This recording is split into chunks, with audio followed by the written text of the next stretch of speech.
All right, I'm hitting the go live. Let me bring you down and I'll bring you right back up.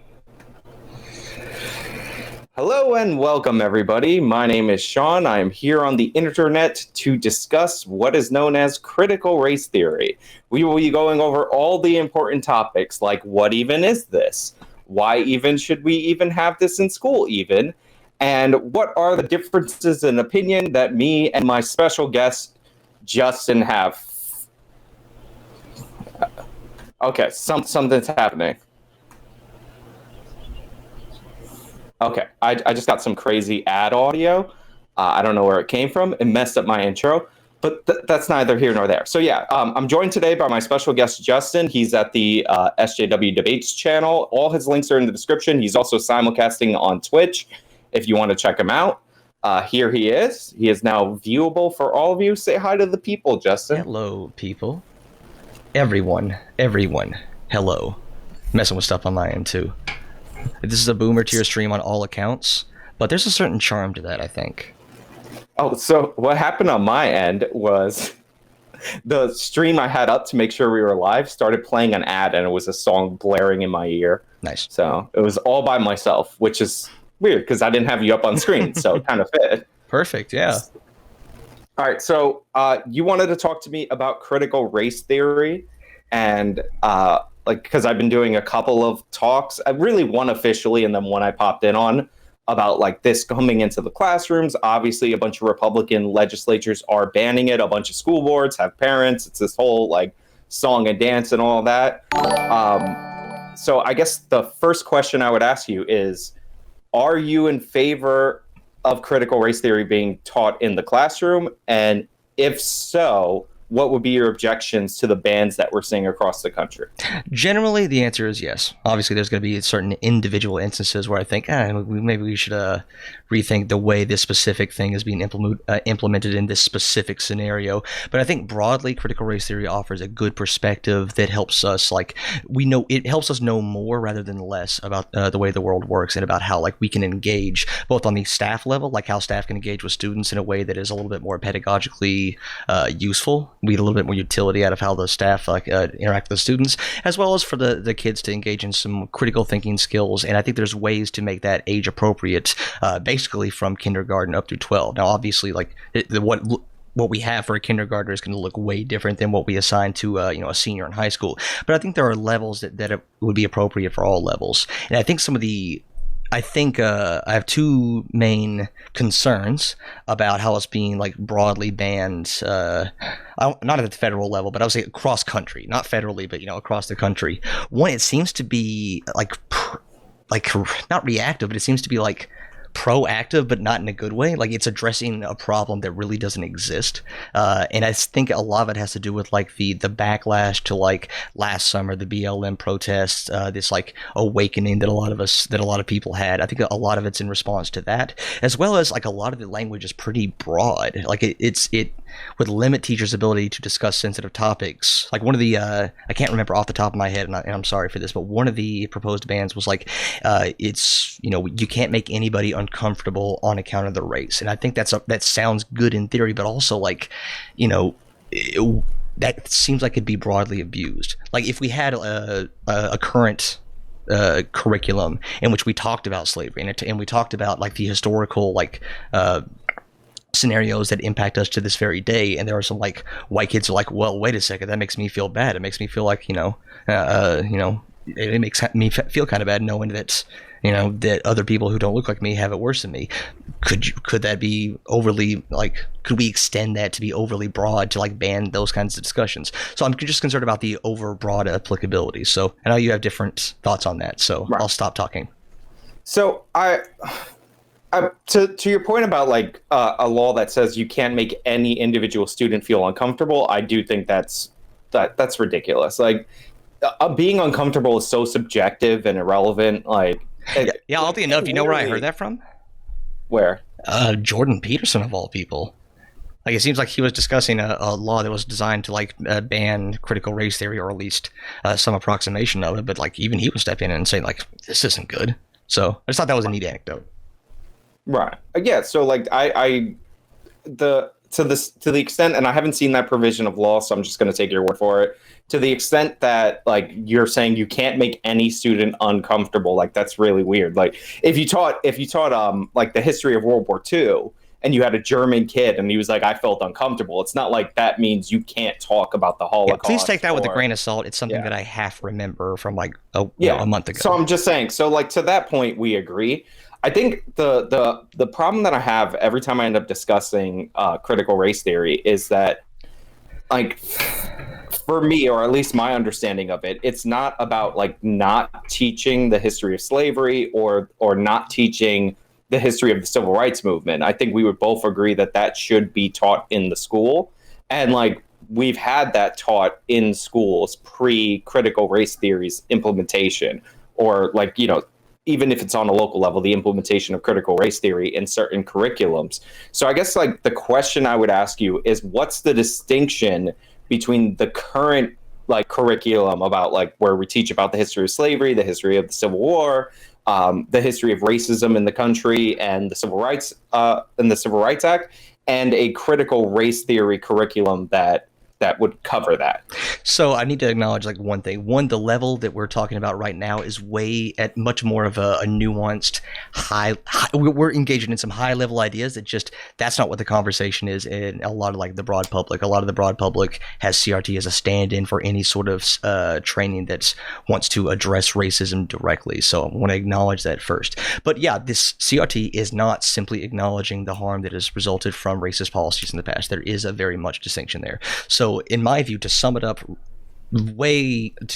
concisely in a way that's also, you know, way overly reductive, CRT is a lens that we can view certain events in history and current events that places race at the forefront, that places that as the most relevant factor to which we are discussing. Now, a lot of people take that to mean that means that CRT says that race is the only important factor, but this simply isn't the case. It's just using race as the primary factor in this lens. So it's not, and this is something CRT is very, very, very good about making up front, is this is not the correct way to view something. It's offering a different perspective that you might not have considered before. And I think that's important. I think that expands critical thinking rather than shrinks it. So this notion that like critical race theory is saying that all problems are always due to racism, they can always be traced back to this only variable, this is the only thing that's ever mattered. This isn't true within critical race theory, and I think it does a disservice to the discussion on all sides to try to make this like description of CRT that simplistic.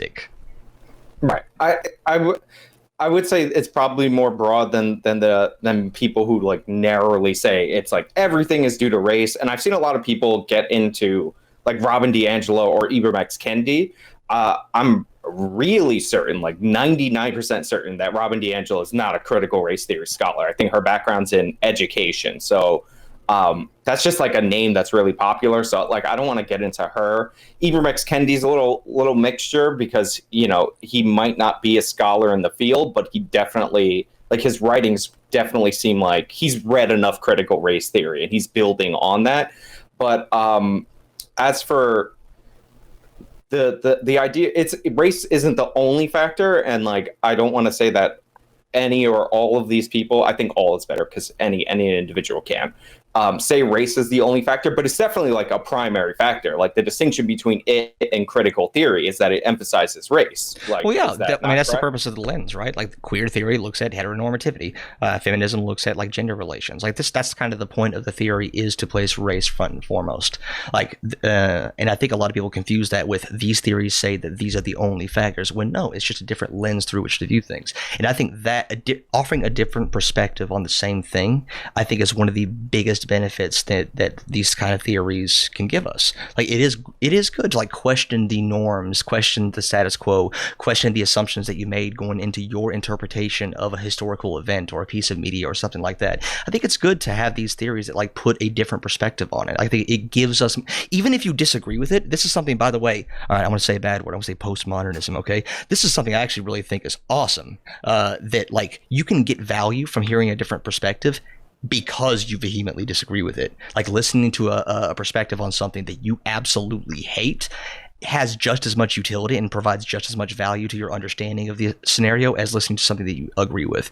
The example I always use is like, you don't really appreciate good filmmaking until you see a bad film and have someone explain to you why the film is bad, what techniques did they use or not use, and that helps you better understand the good stuff. So I think it has a lot more value existing than not existing. All right, so you're already playing into me, the host, which is really nice because I learned to edit in film production, so I love watching bad movies because it shows you like the mistakes and all that, and when stuff is inappropriately inserted in film language. So yeah, like when you see, I'd never noticed this before, but like if you have a reverse shot dialogue scene in bad movies, it seems really, really, really stilted, even though the dialogue kind of, if you just listen to it, is fine. And the reason is they cut the video and the audio the same, whereas in good films they'll have that little J cut that mimics human like movement. It's something I would never have like understood or noticed. Like I knew what a J cut was, I didn't understand why it was important until I saw it explained. Okay, here's what its absence looked like in this bad movie. Right. Well, one of my things in film, and I don't want to get off into a tangent, is there's like certain basic rules, and typically like a good filmmaker would know the rules before they break them. And one of the things you notice in a lot of bad movies is that like they don't know the purpose of the rules, or maybe don't even know that those rules exist. So they're just breaking them randomly. Like a perfect example is Michael Bay's latest Transformers movie, where the movie changes aspect ratio like just randomly. And it's because he shot everything on 3 cameras and he's just switching between the cameras. So what was it? Battlefield Earth? Like they used Dutch angles for no reason whatsoever. Or okay. I mean, yeah. I do like the first Thor movie, but they Dutch angled the crap out of that movie, and I'm like, yeah, I get it. Asgardians are weird. Like, I just bring it down. The Dutch angle, a Dutch angle could be the name of the next critical theory. So in terms of critical race theory, so in college, look, I have reservations about how the federal government funds universities and all that, but like, in college, you have to choose to major in this stuff or take elective classes in it. So there's more of an aspect of choice. Like I understand why parents don't want a theory that's like constructed to like it's supposed to challenge like the liberal order and the idea of colorblindness, things that, while in academia are not believed to be necessarily goods, are considered like values of the broader society. So like I can understand some of, and I mentioned this in the Destiny versus Riley thing, and like we have to remember it's like children. Anytime there's children, the character from The Simpsons, somebody think of the children. So I get the passion about it because it's like people feel like they don't have control of their children's education, or they're being taught something that is like politically biased. And critical race theory scholars often say that they incorporate their bias. And I understand the reason why. They say it's because they don't believe in unbiased social science. They believe that like even like the idea of seeking some kind of objectivity is like it's not doable. So like they actively incorporate their bias, and like that leads to I think this is one of the things partisan results. Yeah, I think that this is one of the things I agree with most in CRT is that like it's questioning like built-in assumptions. If you think that any classroom is unbiased, that's just not true. It's like assuming that your perspective is the unbiased one, assuming that the defaults, the norms in your society are unbiased in and of themselves. I think that can lead to, it's not necessarily a bad thing, but I think it's worth questioning. Like, are the assumptions that you've been taught your entire life correct? And the answer to that sometimes will be yes. Right? It's not saying to reject all assumptions. And this is another like critique of critical race theory that I think misses the point. Like the critique of liberalism is something that like really, really scares a lot of people. Why is that bad? Like, I mean, obviously, if you're conservative, you might be like gung ho about it, and then, but if you're a liberal, like, wait a second, why are you critiquing all the awesome things like colorblindness and meritocracy and all that cool stuff? It's not saying to reject them; it's saying to question them a little bit. So, here's an example. So, like colorblind policy. Even like so in the main textbook that I'm using for like here's my grounding of what critical race theory is hold on, I need to Critical Race Theory and an Introduction, the 3rd edition by Richard Delgado and Gene Hackman. Sure, Gene Hackman. That's what I'm basing it on. And when they say explicitly, hey, colorblindness can be good. It can be a great thing to strive toward in certain scenarios. However, it can also result in bad things if you ignore like actual suffering due to race. Like wanting racism to not be a thing of the past is, or wanting racism to be a thing of the past is awesome. And if you try to go forward not seeing race, that's awesome, but it also might make you blind to a lot of things. Here's a really good example, like post civil rights era, like 1970s and stuff. There were a lot of swimming pools and public areas that were being integrated, and a lot of white people really didn't like that, like vehemently opposed it, like oftentimes with violence. And so the solution there was to shut down public swimming pools. Now, was that a racist policy? A colorblind lens of the law would say no, because they didn't deny black people the access to those public places. They denied it to everybody. And so there was no, there wasn't any sort of like racial animosity there. But if you actually look at it through a different lens, like use some interpretation, use some inductive reasoning, and look at some personal narratives of the time, it's pretty easy for us to say, hindsight 50 years ago, it's pretty easy for us to say, no, this was obviously done for very explicitly racist means.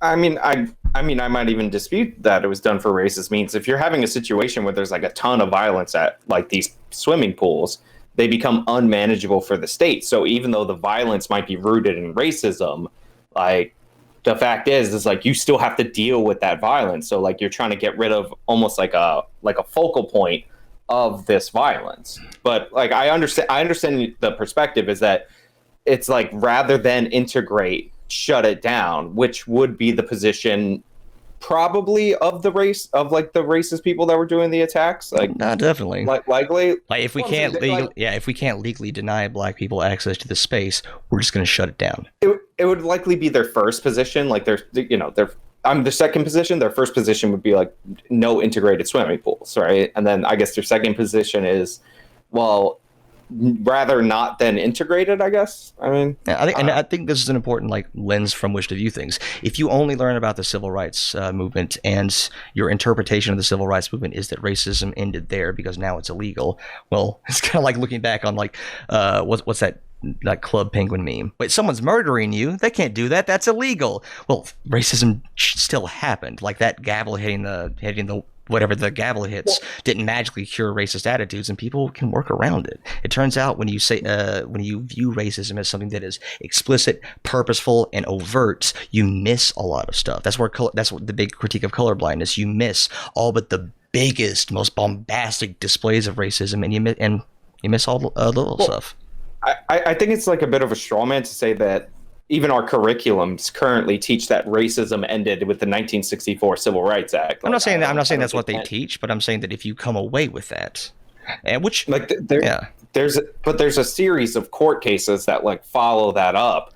That basically everything has been litigated, right? And I used to design courses for public administration, and we'd have people come in, and it's like, yeah, a lot of people are like, didn't we sue the pants off of everybody for like sexual harassment in the workplace and all this stuff? And it turns out like this stuff does crop up every now and again, and there are individual instances. So I'm fine to like teach that exists, but I think fundamentally there's like an idea in critical, or there's ideas in critical race theory that I would be opposed to. Like a lot of the justification for black separatists like can be, or a lot of, I don't want to say black separatists base their justification on it, because like Liberia exists in part because people are like, we should separate out afterwards. Like the Plessy versus Ferguson case. I'm not sure if this is a writing from the decision, but there's like adjoining writings whenever there's Supreme Court cases, explicitly says like the 14th Amendment was not meant to facilitate the commingling of the races. Like, so that's why they decided on separate but equal. And like, of course, we know that like in most circumstances, separate was not equal, which is why we have Brown versus Board of Ed. So like, sure. But like, there's like, when we get into like sketchy territory, like cultural genocide, the idea that any kind of assimilation is like the dominant culture, like literally, not literally, but figuratively genociding the minority culture. Like, I don't want that included in the curriculum. And I think it's harmful in our schools to be like to be kind of like separating out our students in that way. Like black kids need to learn this way. It actually happens a lot in California where they're trying to offer more. Sorry for bumping my mic. They want to offer more like Spanish language introduction rather than like the ESL or ELL program. I know it's one or the other across the country. Well, there's an interesting conversation to be had there, right? So this is something that CRT brings up. It was brought up in that textbook. They don't.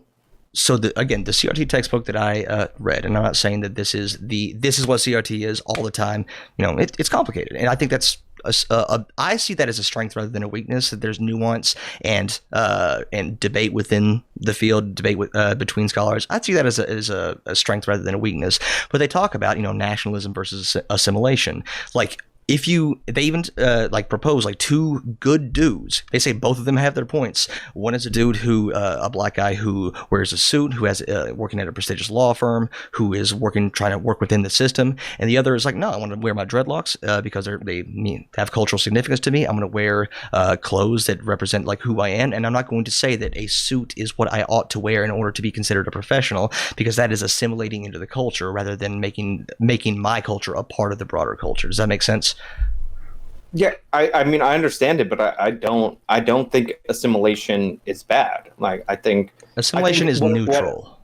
I think what actually happened, I think it's actually good. Like, when people assimilate, they become more integrated, and we become like more like unified overall. And like the reason I like the melting pot analogy, even though it's like fallen out of favor, and this has nothing to do with critical race theory, but it's like fallen out of favor, is because when you melt something into a pot, it's like, sure, it becomes a part of what's overall in there, but it does change the component.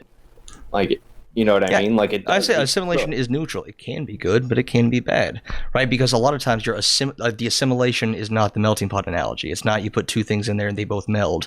Oftentimes assimilation is you have to lose or leave behind a large part of your culture in order to make it via the rules that have been set by the dominant culture. Again, that is neutral. That's not always bad. If part of your culture is beheading gay people, I'm glad that you assimilated into ours. That's awesome. But we also have to look at it as like, is that good? Like, are we really tolerant of other people's differences if like the only way we can be tolerant is when you show that you're exactly like us? I think there's a conversation to be had there, that it can't be simplified into this like, no, assimilation always good and no, separatism always bad. I think it's good to have like different perspectives and different cultures and commingling with each other. Look, I live in New York City. It's one of the most diverse places and I hate to make the food argument. And the food's delicious. Like, everybody should come visit. I'll take you to a nice Greek restaurant. Not everybody, actually. If you find out where I live, do not come visit me. But Justin, if you come to New York, I'll take you to a nice Greek restaurant. It'll be fun. But like, I'm trying to lose weight. Why are you trying to sabotage me? It's seafood. It's healthy. It's Mediterranean diet. Okay. It's probably not. But the reason. Are like one of the main issues, and I brought this up in each conversation I've had, and it comes from like Patricia Williams and a character named Gary Peller. Has to do with like Ebonics, which you could correct me. It's African American English Vernacular or Vernacular English. AAVE, African American Vernacular English, which is what it's called now. All right. So like there's this idea in their writings, and like I don't have the text right in front of me like I did for the Destiny debate, but I can pull it up if necessary, that because like you can communicate within the Black community effectively, or within Black communities effectively with the Ebonics or African American Vernacular English, then that makes it just as valid as like your standard American English. But like it just doesn't. And in schools, like we should not like be catering to this because it causes negative downstream effects for Black students. Like, so here's the CRT critique of that. So here's the CRT critique of it, and here's like my thoughts on that. One, I think that having a shared language, like having a shared I'm just about to say shared language again. Having a shared language is good. When we agree on rules, that's the only way language functions, is if we agree on what the rules are. However, it's a little bit more complicated than that. So if we look at like textbooks, those should be as standard as possible. Now, one caveat to that is, why ought students have to learn a specific mode of English in order to communicate with textbooks, instead of or instead of alongside of textbooks modifying their language to better communicate with students. It's kind of this like, should teachers communicate to their students, or should students just position themselves in order to learn from the teachers? I think I'll answer like that question. So the reason why is because the textbooks, the scholarship, all this history that is written in like a standard English language, it already exists. Like that's where we are. Of course. And but language changes, right? Why not change it to be more like? Sure, but there are problems. Like and of course language evolves. Like we all understand that. But let's move it out of America. So the Germanic people had a written language before most people in Eastern Europe, right? Mm-hmm. They developed it after, and that gave them an advantage. It's one of the reasons why like breweries across the country, because like written language, it's easier to communicate information. Like we all understand this. So, like I don't want to go too much into it. And I hope I made it clear. I think having a common language is a good thing. But so like, I had a second point, but please continue. It's one of the reasons why breweries across like the world are all, even the most famous one in in China, are all German founded. Like for the most part, obviously exemptions, blah blah blah.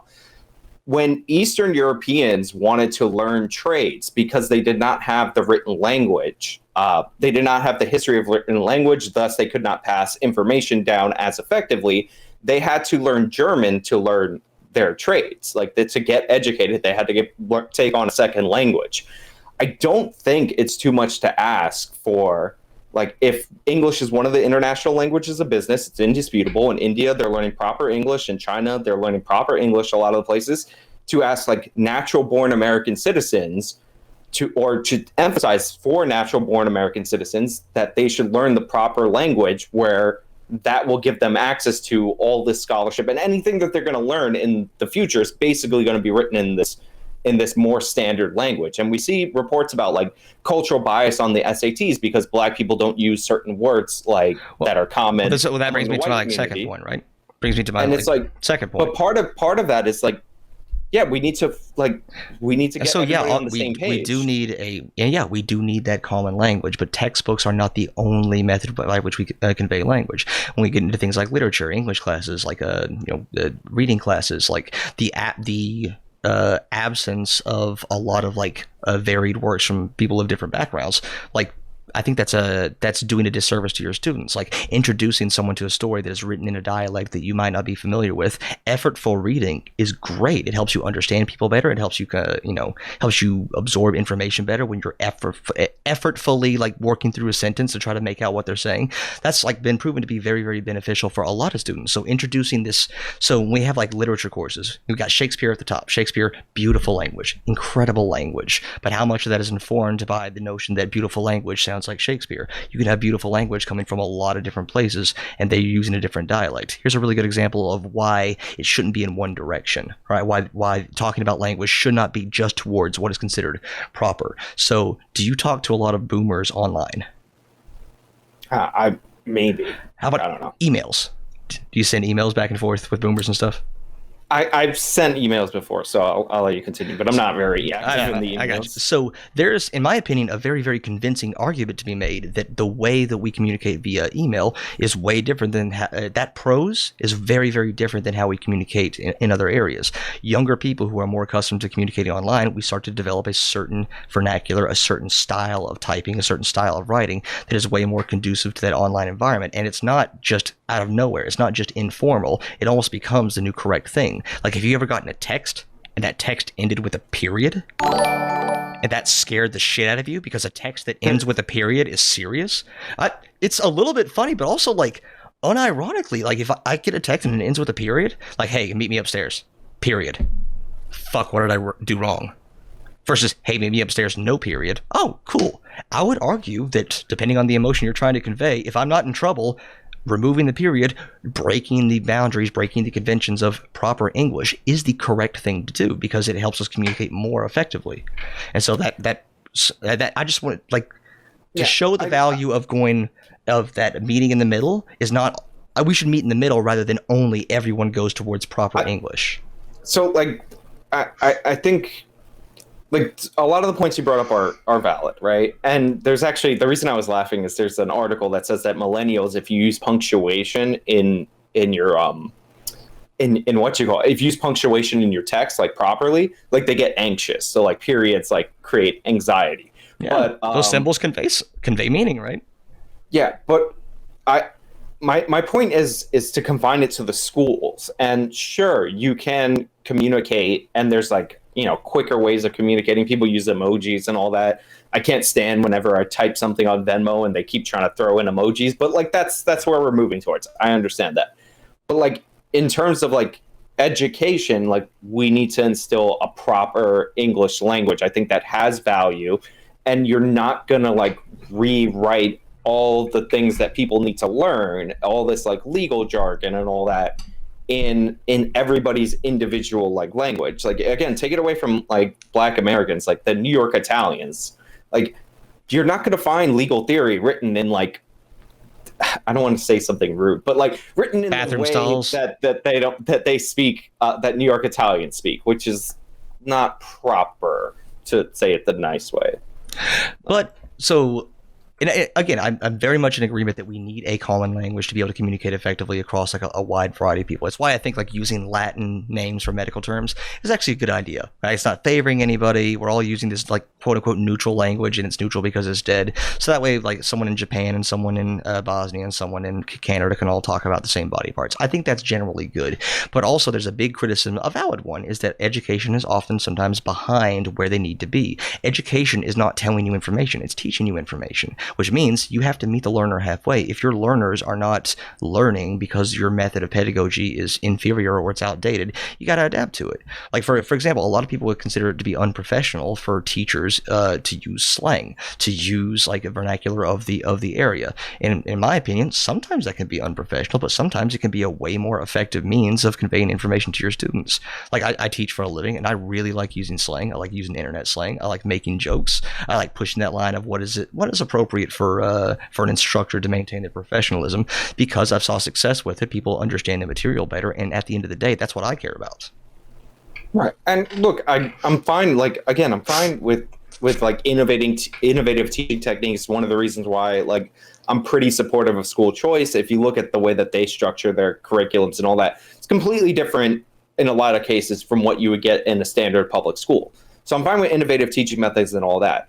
But like the point I want to harp on, and like one of the issues I have with critical race theory, and one of the concerns I have with implementing it, is that if we jump in with this idea that a common language or assimilation, even in the classroom, even if it's like pretty obvious that this would give you an advantage in learning other subjects, because again, all your textbooks are written in your standard American English, then we're setting Black kids behind. And theoretically, the reason we're teaching critical race theory is to help non-white children like get educated better. Like if that makes sense. Yeah. Again, So, like, the CRT is not the rejection of all those concepts; is the questioning of them, and I think that's good.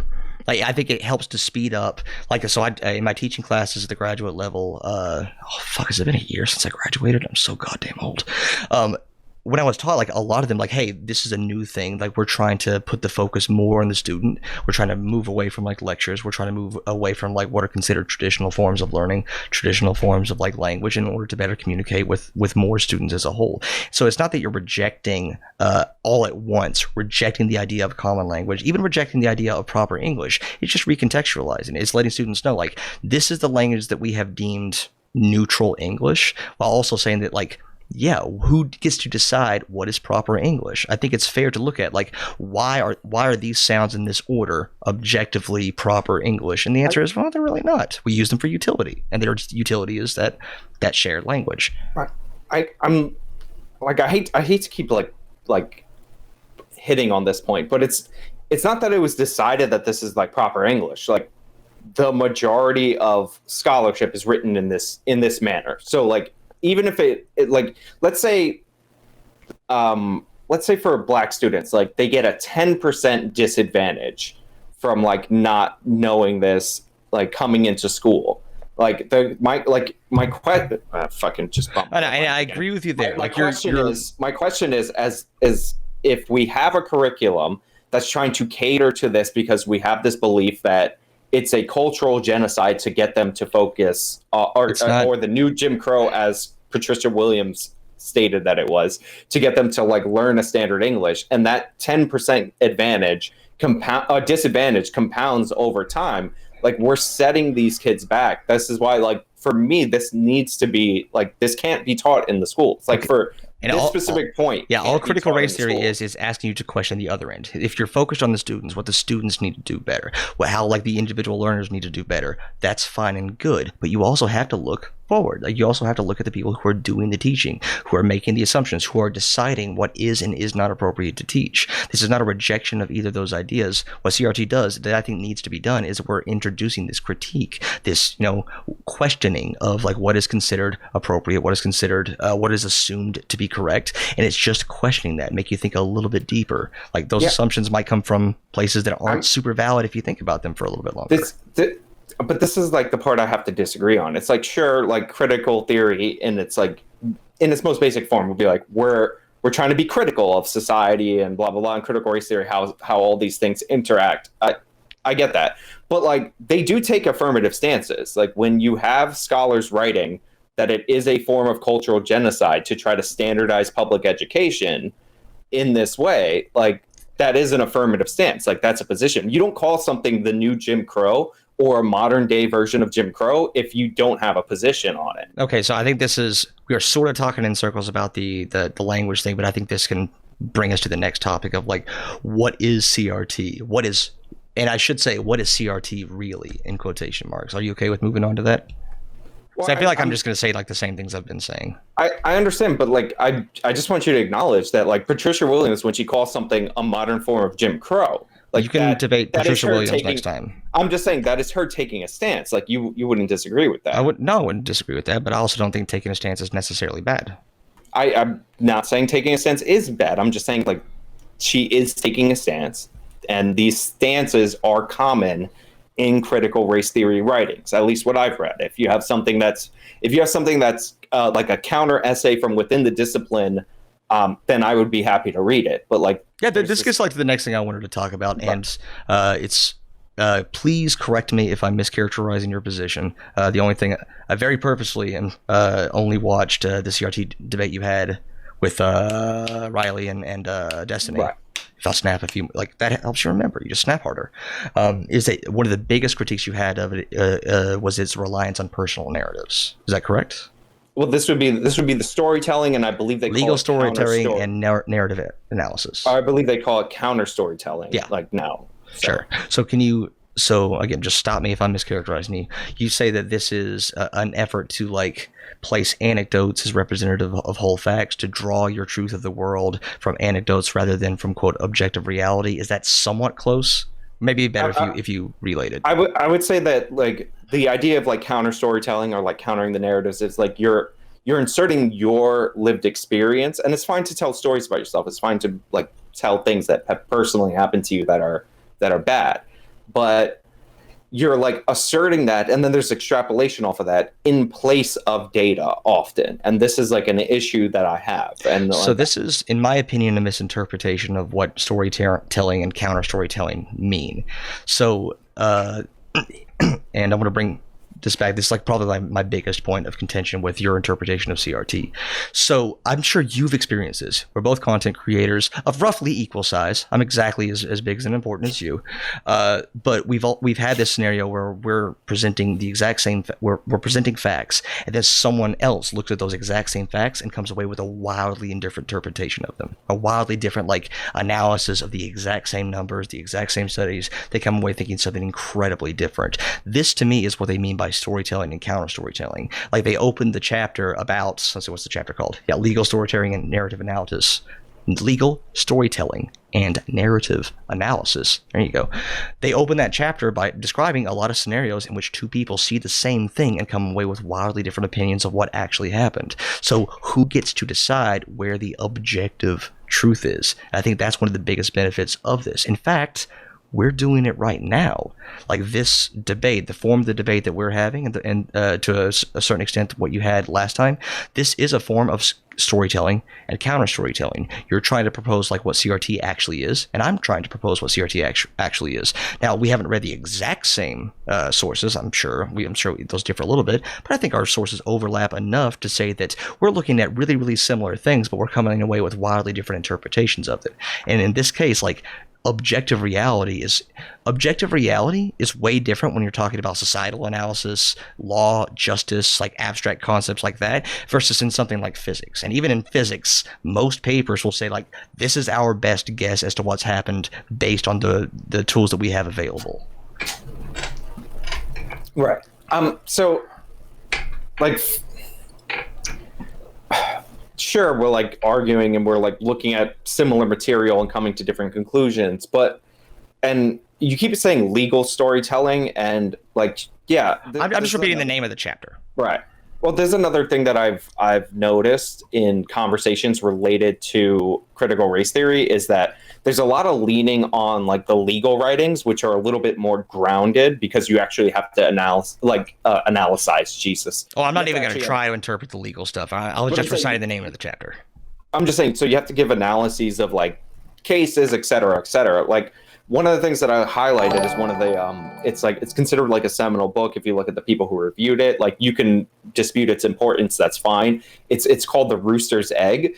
And there's a lot of essays in there that are not like two people looking at the same set of data and coming to different conclusions. There's extrapolations from like what are anecdotes. Like, my favorite one, and I think I'm going to just try to pull it from memory because I didn't pull up the notes, is a story about going to I think it was like a 5 and dime store. And seeing a black doll that was lower priced. In this one store, the black doll was on sale, and Williams like extrapolates from that. She determined that it was like basically the same doll as the white doll, and she extrapolated based on that because there was like I believe there's a black clerk. And if I'm wrong about this, like, commenters, please like freak out and like correct me on the most minute details. It doesn't. And for the purposes of this is true. This is the correct interpretation. So she extrapolated off of that like capitalism devalues black people, and like this isn't like this devalues black people. It even forces black people to devalue black people. Like, that is not an analysis of data. That's one factoid that she saw once in a store that she could have just made up because, like, who's going to go and check the literal 5 and dime store that she went to? Yeah, but I'm not saying she did make it up, but like. But you're probably like anticipating the response to that is like, well, why does this one anecdote that you read in one book representative of not only that book but of critical race theory as a whole? So that would be like the counter argument to that. Well, like, it's an example of an anecdote. Like, there are other things. Like, I highlighted a bunch of things from a paper. I could pull up, like, I think I might have a document somewhere, but like, I don't want to get into individual stories because then we end up getting into this trap where. Let me Google a bad thing anti-CRT while you Google. Well, yeah. I'm just saying. Then we end up. No, I'm saying that's why we're not doing it. Yeah, where an individual scholars, even though they're foundational scholars, and I've yet to see like the refutations from within the discipline from people who argue that the discipline has changed from that view, are like called individuals, even if they're like the people that you come up with. Like, so. Well, like, yeah, but here's the refutation. Sorry, go ahead. If there's a better construction of storytelling that I'm missing, I would love to see it. But from what I can see, it's like this idea that like this objective way of looking at things is really catering toward the majority culture, and that minorities have a unique perspective that can't be judged by like outsiders. Okay, I think I can convince you on this. So both of us were trying to figure out what CRT actually is, because if you're gonna, I think it's fair. Like, if you're talking about whether or not something should be in schools, we should know what that thing is. And both of us are using storytelling and counter storytelling based on really, really at least similar overlapping sources to say what CRT is really. So we're trying to point to the objective truth of what CRT is, because that's the analysis, that's the interpretation that's going to be used for like legal purposes, like to outlaw things. However, one of the things that I really, really like about CRT is that they reject that there is an objective truth of what CRT is. Like, there's no one one encapsulating sentence. It's going to be a lot of like internal critiques. I think, again, see that as a benefit. A lot of CRT tenets have a lot of debate within them, so there's never going to be one thing that CRT is. Now, I recognize that could be really, really frustrating to a lot of people. Like, well, that's not real CRT. It can definitely be used in a bad faith matter to say, like, that's not real CRT. That's not real CRT. But I think there's merit in, like, you put forth that anecdote from that story. That could be. I mean, I'm assuming that is true. And if the way you if the way you described it was they were extrapolating with no extra data added anywhere, that this is indicative and representative of a problem, yeah, I definitely disagree with that. However, in the interpretation that I had, it was about, like, how do we have people coming together to look at the same facts, the same events in history even, and how are they coming away with vastly different, like, interpretations of them? Because the way a history works, objectively, ironically enough, is that we take certain events, we include what we think is important, and we exclude what we think is not important. There's just really no other way to do history, even if you list dates, unless you're going to list every single date that ever existed. And so there is a form of, like, what is true there, what ought to be taught, what is the neutral pathway, and what's neutral is often determined by people who think they're neutral but not. So, like, this is the issue. It's almost verbatim that I run into anytime I discuss this. Is you end up getting into a thing where it's like, well, like, that's not, like, the true CRT. It's almost a variant on the no true Scotsman thing. And I get, like, they're very abstract. And to CRT's credit, like, they do say that they're activists in nature and they're looking for a better society. And to my knowledge, they have not found the better society, and they don't pretend that they know what the end point is themselves. Like, sure, maybe at some point that end game will be outlined. But, like, if we're talking about, like, whether or not we're going to implement something into the schools, and there's, like, anytime you look up critical race theory, you get, like, a list of, like, components, right? And like, let's say there's 6 of them, and one of the 6 is storytelling. One of the 6 is, like, living authentically racial, which contained within that is the cultural genocide thing. Like, at what point, if you agree with me on certain aspects of, like, removing certain parts of that, are we, like, not talking about teaching critical race theory anymore? So the analogy I would use is, like, science. Do we want science taught in schools? Sure. Definitely. Are there instances of science being taught very poorly in schools, and we want that to stop? So I would like to. So I know this is frustrating. It's frustrating on the other end too. I'm going to list the tenets from that book, and let's go through them one by one, starting in reverse order, and see, like, what you would disagree with, and if there is a good interpretation of that would be valuable in schools. All right, so number 6. So this is the basic tenets of CRT from chapter 1 of the Delgado book. Coexisting in somewhat uneasy tension with anti-essentialism. So this is in reference to a previous tenet. So going in reverse order may not be the best idea. The voice of color thesis holds that because of their different histories and experiences with oppression, BIPOC writers and thinkers may be able to communicate to their white counterparts matters that the whites are unlikely to know. And that has more, obviously they're going to have anecdotes, they're going to have experiences that white people just haven't had on account of being white, but also it has a different interpretation, what they deem important. Like, for example, if we're talking about historical atrocities, who do we want to trust? Who is the better perspective on what happened in those atrocities? Do we recount, like, the events from the perspective of the people who committed them? Do we recount them on the legal fallout that happened? Do we recount, like, the biggest newspapers? Or do we go in and we find, like, what are the people who are being affected? Do we emphasize their story more than the others because that was the firsthand experience that a lot of people just didn't understand? Like, none of those are correct, but I think having that perspective of the same events, same data points, same things, what happened, having that different interpretation that is often lacking because of, like, big man history, I think is very, very valuable. So, okay. So, yeah, like, if we were to take an example like the Armenian genocide, like, we probably wouldn't trust the Turks that greatly underestimate it from what our experts would say. Like, they ballpark it at, like, 300,000 people that died. Most historians would say about 1.5 million.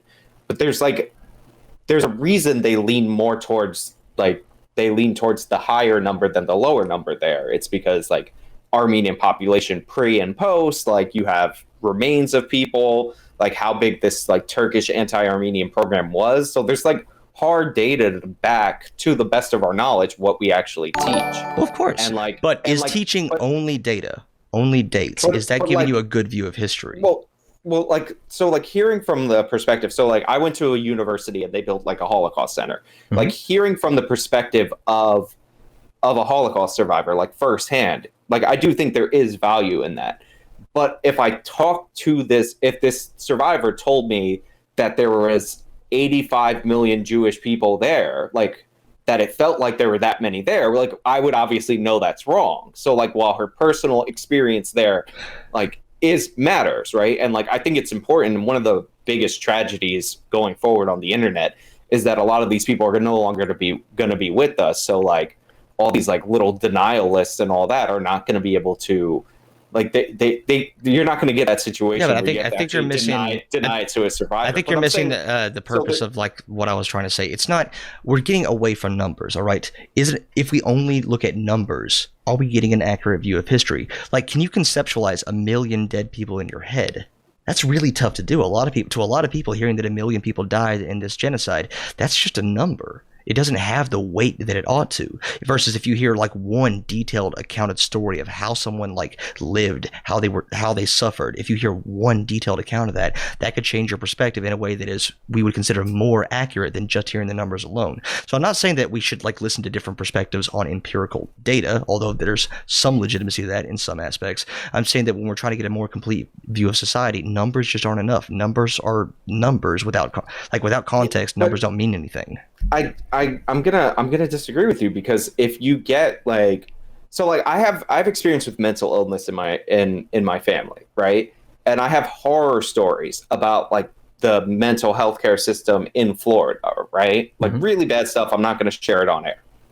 Now, Florida happens to be objectively ranked like the 49th worst state for mental health care, right? So like maybe like the personal stories of the relative I'm thinking of, the fact that he lived in Florida when a lot of these occurred are in line with the objective data.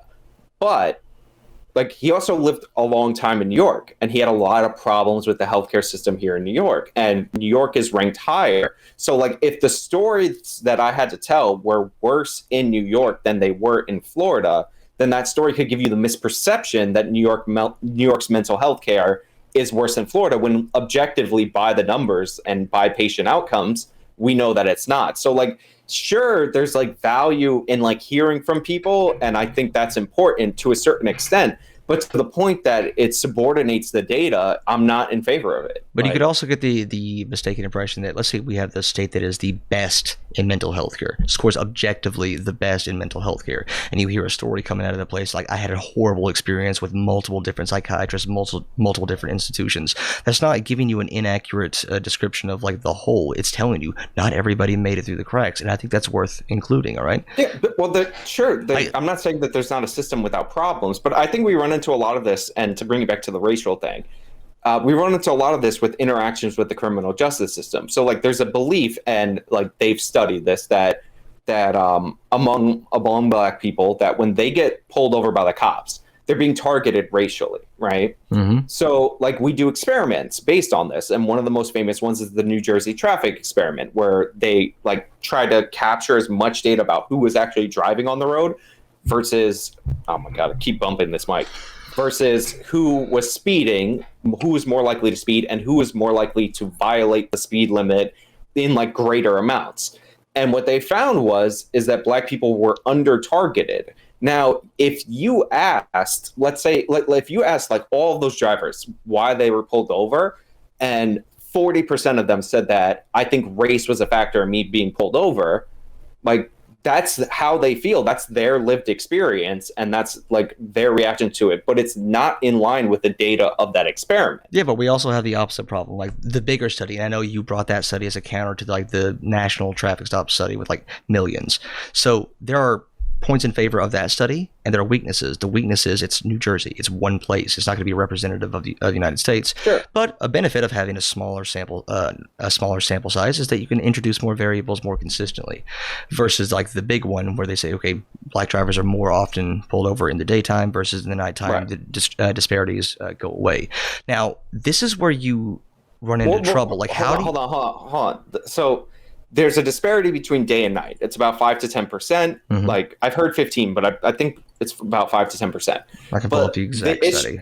sure. The issue I have with that is like you can look at the data sets, right? And Mhm. like this is one of the things I do because I have too much time on my hand. And it's like an Excel spreadsheet of traffic stops. Not contained within that is the makeup of drivers on the road because this wasn't collected for the purpose of studying something like the New Jersey traffic study. Not saying it has no value, but they just collected normal traffic stop data across the country, which is why they got 100 million stops.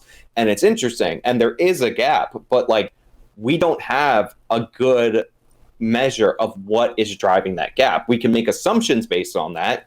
And like I think that they're faulty when you don't have the makeup of people on the road because we know black and white people overall have differences in habits and they might be out at different times of day, et cetera, et cetera. And that could explain much of, if not all. So here's a gap. really Not good. saying that- So here's a really good thing. So I've done a lot of research on system justification theory, and a lot of people, good people, who are not what we typically call racist, want to reject claims of racism because it helps them maintain like a good feeling about the world that they live in. Right. So a lot of people will like. I know you call it like what the racism of the gaps or something like that. A lot of people, anytime I've personal anecdote, that means it's irrefutable. A lot of people will say that anytime a study comes up showing like racial disparities, like black people aren't hired as much as white people, or black people are more likely to be pulled over, black and white people are committed for the same crime, they'll never say that racism can be a factor. They'll point to things that might be the factor as like preferable, and it's not based on data that they have, but perceived data that they're missing that might be more explanatory. And I know that can be good. I do that all the time in studies, like what obvious variables were you missing, but also it leaves the important question: how do you measure racism? How do you measure bigotry? And that's where you got to get into the subjective. You got to get into personal narratives. You got to get into interpretations. I think one of the issues I have, and I'm not saying I'm looking for I am looking for like alternative explanations because I think that's what you're supposed to do when you examine the data. But I'm not looking for it to disprove the notion of racism. My feeling is if I disprove the alternatives, then I can better align with people who are claiming that it's racism. So like a perfect example of this, and it comes from Kimberly Crenshaw, was the General Motors lawsuit, which is like one of the first major applications of intersectional theory. So General Motors employed plenty of black people. They just employed them in the manufacturing wing of the company, and they employed plenty of women, and they employed them in clerical work. Now, they didn't employ, I think, almost any, if not maybe way less than they were getting applicants for, black women. So when they sued for discrimination, General Motors is like, well, we have black people over here and we have women over here. There's no discrimination. And this is the idea that it's because you're being discriminated against because you're black and a woman, then that not just the individual. Now, I actually might disagree with the overall framing of the intersectional argument, because I think the same racist ideas that you would hire a black person for manual labor could apply to why you would not hire a black person for more written work. If you have that in your head that they could do manual labor but not written work, this could actually explain the disparity. But point being, that is a gap. They exhausted the other options and they ended up ruling against General Motors in that case. And I agree with that, but I think you have to do the work to exhaust those other options. No, and I agree. In the best possible case scenario, you should exhaust all other options. You should have, if we had infinite amounts of data, we should look at every single variable to find the one that is most true. The difficulty is that oftentimes that's not possible to do, and a lot of what we come through is so if we have a disparity of outcomes, if we have a disparity in equity, we'll say, well, that's not proof of racism because racism is about ensuring equal opportunity, not equal outcomes. So you can't look at outcomes to prove racism. Okay, so what about intent? How do you measure intent? If someone is not explicitly upfront about their racist intent, well, how can you prove that intent was racism? This stuff is hard. It's very challenging. There are a lot of variables that can't be measured until we know how to stick a USB port in your brain, which we won't have for another 3 or 4 years. And so a lot of it is based on assumptions, but a lot of it, that's where the personal narratives come from. Like, and that's why that they're valuable. There might be things that we're missing. There might be things that data, that numbers aren't able to catch. And I am a big data guy. I love empiricism. One of my last videos had 70 fucking sources in it. All right. I love my empiricism, but I'm saying there's a lot of stuff that misses. And in some of those cases, it's useful to have those personal accounts, especially if you gather qualitative data. I've been like red pilled. I don't know what the kids are saying. I have like really come into terms of like how valuable qualitative data is, because it's really, really useful interpreting quantitative data in a way that's far more useful than using just numbers alone. Again, this is not an anti-numbers or anti-science stance. It's saying, let's offer some more perspectives into where this might be coming from.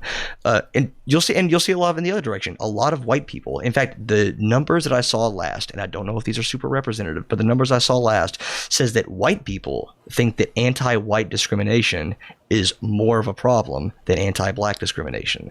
So that's interesting to look at.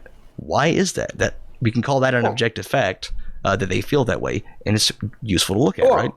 I don't think it's an objective fact. It's an objective fact that those are the numbers. Well, I'm saying that. Oh yeah, sure. Like the polling is like that's how they feel, but like that's because like it is broadly tolerated to be anti-white in the United States of America. What's the perspectives? Like, what does it mean to be anti-white? Like, in pop culture and all that, like, you know, you get some really like there's some people like, so there's that academic definition of racism where racism is like structural and it's based on like systemic power and all that.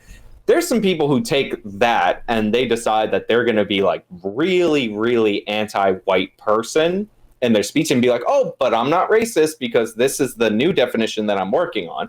So like, I understand why they feel about that. Yeah, but how do you have people openly saying diversity means you have people openly saying diversity does mean less white people. Like, I think that was like, wait, isn't that just mathematically true?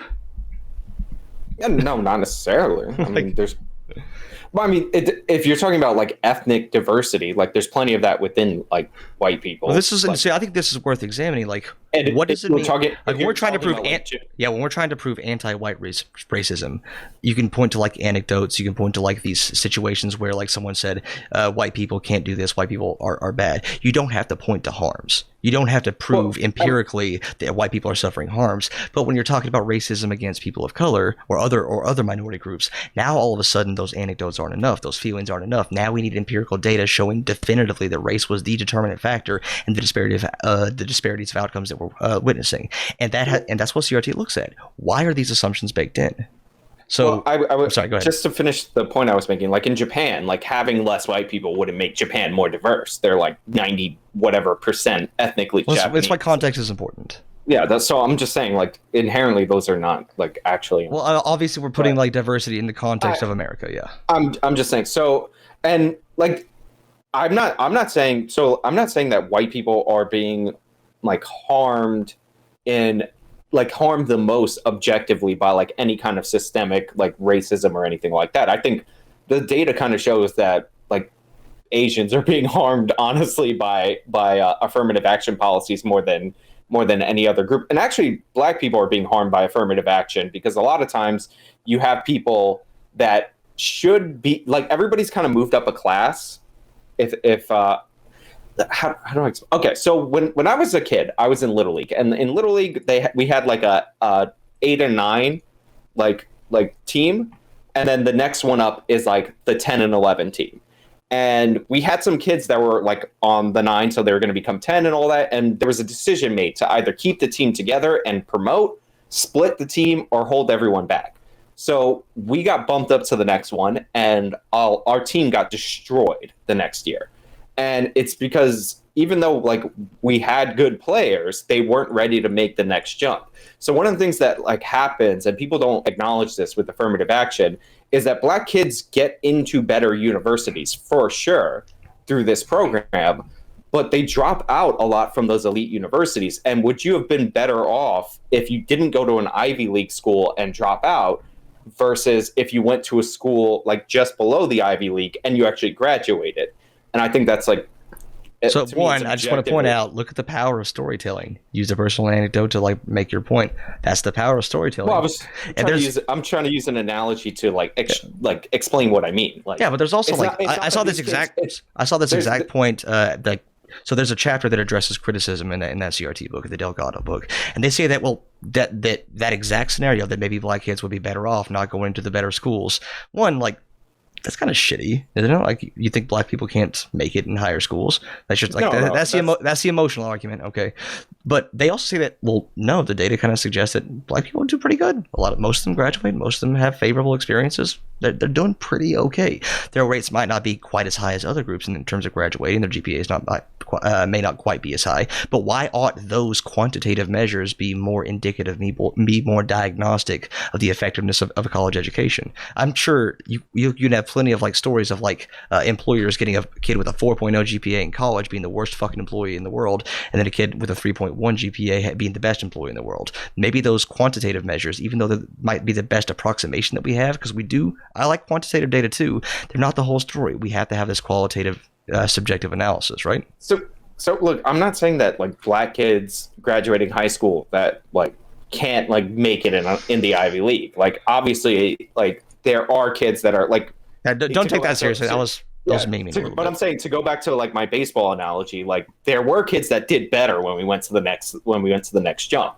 So like there are, yeah, sure, there's some people being gained, but there's also like higher dropout rates, and I can't I can't say this for sure, but I think one of the reasons why, based on the data that I've seen, is that these kids end up being the like among the worst in their class because they were elevated to get there, rather than the best in the class at the previous university that had they graduated that university would have been more valuable to them than actually dropping out of an Ivy League school with student loan debt. I think there's an assumption like here. There might be an assumption here that you don't realize that you're making. Being the worst in your class at a very, very good school might be more beneficial to you. It might give you a better education than being the best of your class at a kind of shitty school. Not if it's the reason that you drop out. Like if you're more pressured and all that. Like if you don't graduate. Like obviously if you push through it and you make it through to the other side, you'll probably be all right. Like one of the more interesting like Harvard law stories, if you hear from people who've like been accepted, is that they tell you like when you make it there on orientation, like you've made it. The race is over. Like look at the Supreme Court, look at the presidents. This is where people who get through this program goes. The competition is over, right? So 100% I understand that some of these schools just getting in are a high bar. And Harvard, like but then also being the worst, consistently one of the worst people in your class, you might still be getting the best education possible. So right. Why? Well, and like the Harvard matters and all that, but like your first year at law school like determines where you're going to work because that determines what job you get in the off and all that.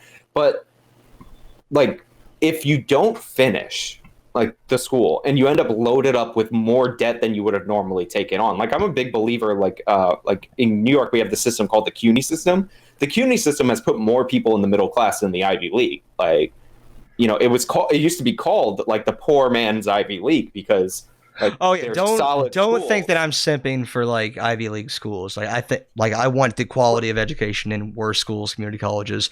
I think there's a lot of value that we're missing there. But go ahead. My issue is like if we want the outcome of more black people getting into Harvard or more black people getting into Cornell, whatever school, right? And we want it bad enough that we're pushing kids that would have done better in like that like next tier of university and actually graduated and went on to have successful careers, and maybe they make enough money that they get the SAT prep for their kids and their kids get into Harvard or whatever, right? If we're pushing them into the next league, and then they end up dropping out, they're worse off because of that intervention that we try to do because we wanted a certain outcome. And not to mention the kids that should get in, which are mostly Asian, by the way. Like a lot of people don't realize that they've had like economists, even in these affirmative action lawsuit cases, that have broken it down. And they're like, affirmative action is actually kind of like it disadvantages white people a little bit. It's kind of neutral. The people who really get hit are the Asians. So like we're keeping them out of the schools for people who but just so you know, this was a huge like a critical race theory will like point to you like, why are you trying, like a lot of people will say that because Asians do so well, because Jews do so well, there can't be anti-minority discrimination in America because we have examples of minorities doing well. But that's like pointing to like a black-white binary. Like we have white people and we have non-white people. All the non-white people are homogenous. We have to look at them the same way. And if one group's doing well, that means all of them have to be doing well. Well, we can't use discrimination to determine like why other people are doing well. There's a different history there of both like a Jewish people and like Asian people. There's a different history there that makes them. It's just flat out incorrect to paint them as analogous, as like their minority status is the same as the minority status of a person, like of a black person or a Hispanic person. But I didn't say that. I didn't say that. I know. I'm just like that's a common assumption on the topic. I didn't say that because Asians do well, therefore there's no racism. In fact, I'm actually saying that because Asians do so well, that there's like active ways to keep them out of universities. Like California, they got rid of affirmative action either through ballot initiative or through the courts, and like the people who filled up the CSU system or whatever they call it. But what if those like the people who like Asians. What about those like the people who suffered under CRT or suffered under affirmative action? Why don't they go to one of those schools that would have been great for the other kids? I mean, I would want them to go to schools that like are better aligned with them. Right, I want people to shoot for the stars, 100%, right? And like obviously, like Barack Obama was clearly helped out by the fact that I think he went to Columbia Law. It's one of the most prestigious like law schools. Well, of course, all of us want. I think most of it. If we take everybody in good faith, all of us want everybody to do as well as possible. But the issue becomes like, no, people aren't starting from the same place, and a lot of people like just the liberalism argument. A lot of people, as long as we don't put barriers in your way, overt barriers that can be easily skirted around if you know how to phrase your words correctly, as long as those aren't in the way, everybody's got an equal shot. Whereas CRT is looking at like, whoa, this is the ridiculous. People are starting from vastly different parts in their lives, vastly different material, like material possessions and material wealth, and that's objectively influencing how people, what the likelihood of people who are going to succeed. And being colorblind, pretending that racism is over, this isn't going to go away to address that. I am so sorry. Can I pee and get a drink of water?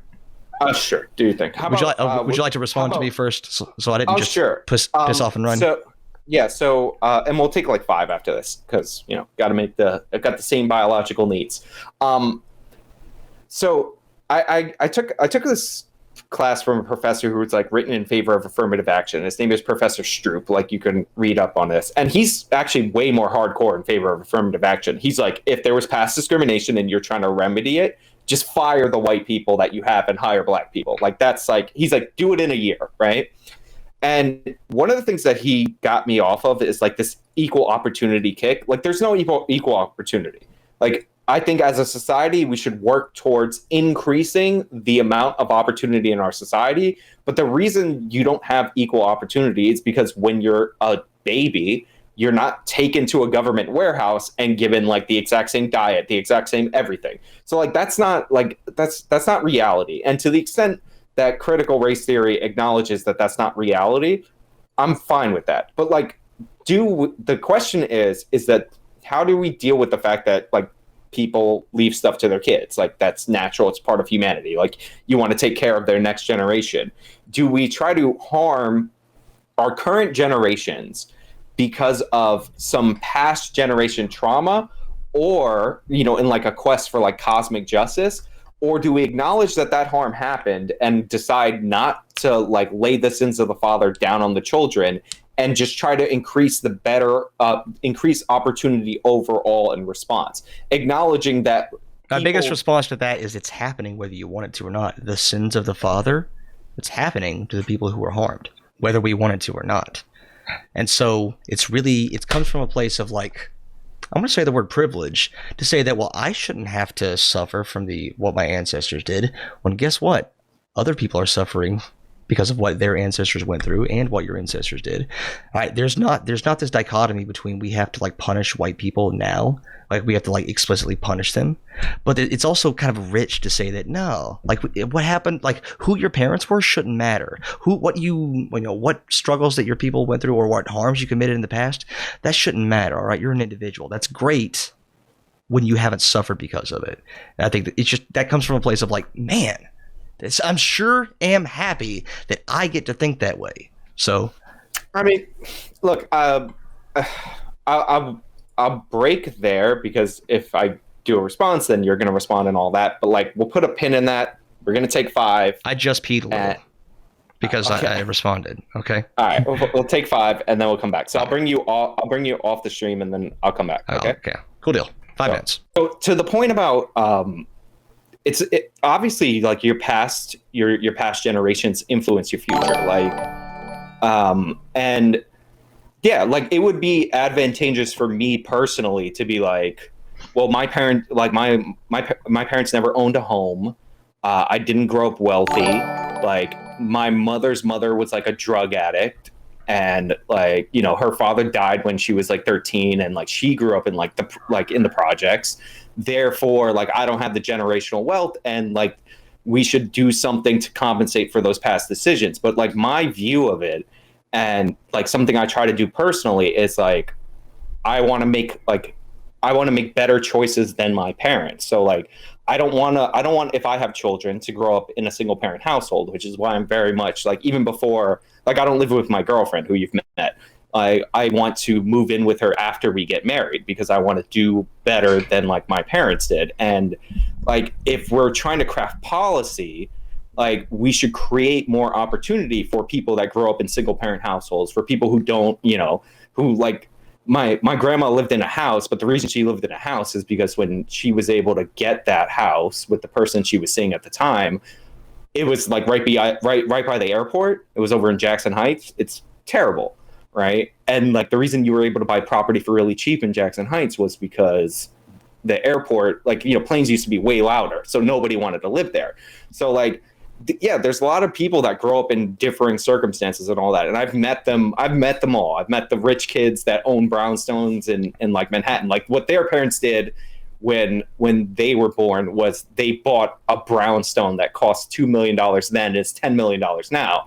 Like what my parents did was like kind of scramble together and get married, like to try to do something, and then they ended up divorcing. Of course, but so, when like, we talk about policy, okay, you're getting there. Sorry. My point is like, yeah, obviously we are influenced by our parents, but like the idea that we're going to get to equal opportunity, it's just a farce. Like it sounds really good, but it's just not the case. So like, do you think that any critical race theorists, like the goal will know everything has succeeded when literally every single person has a literally equal outcome in literally all areas?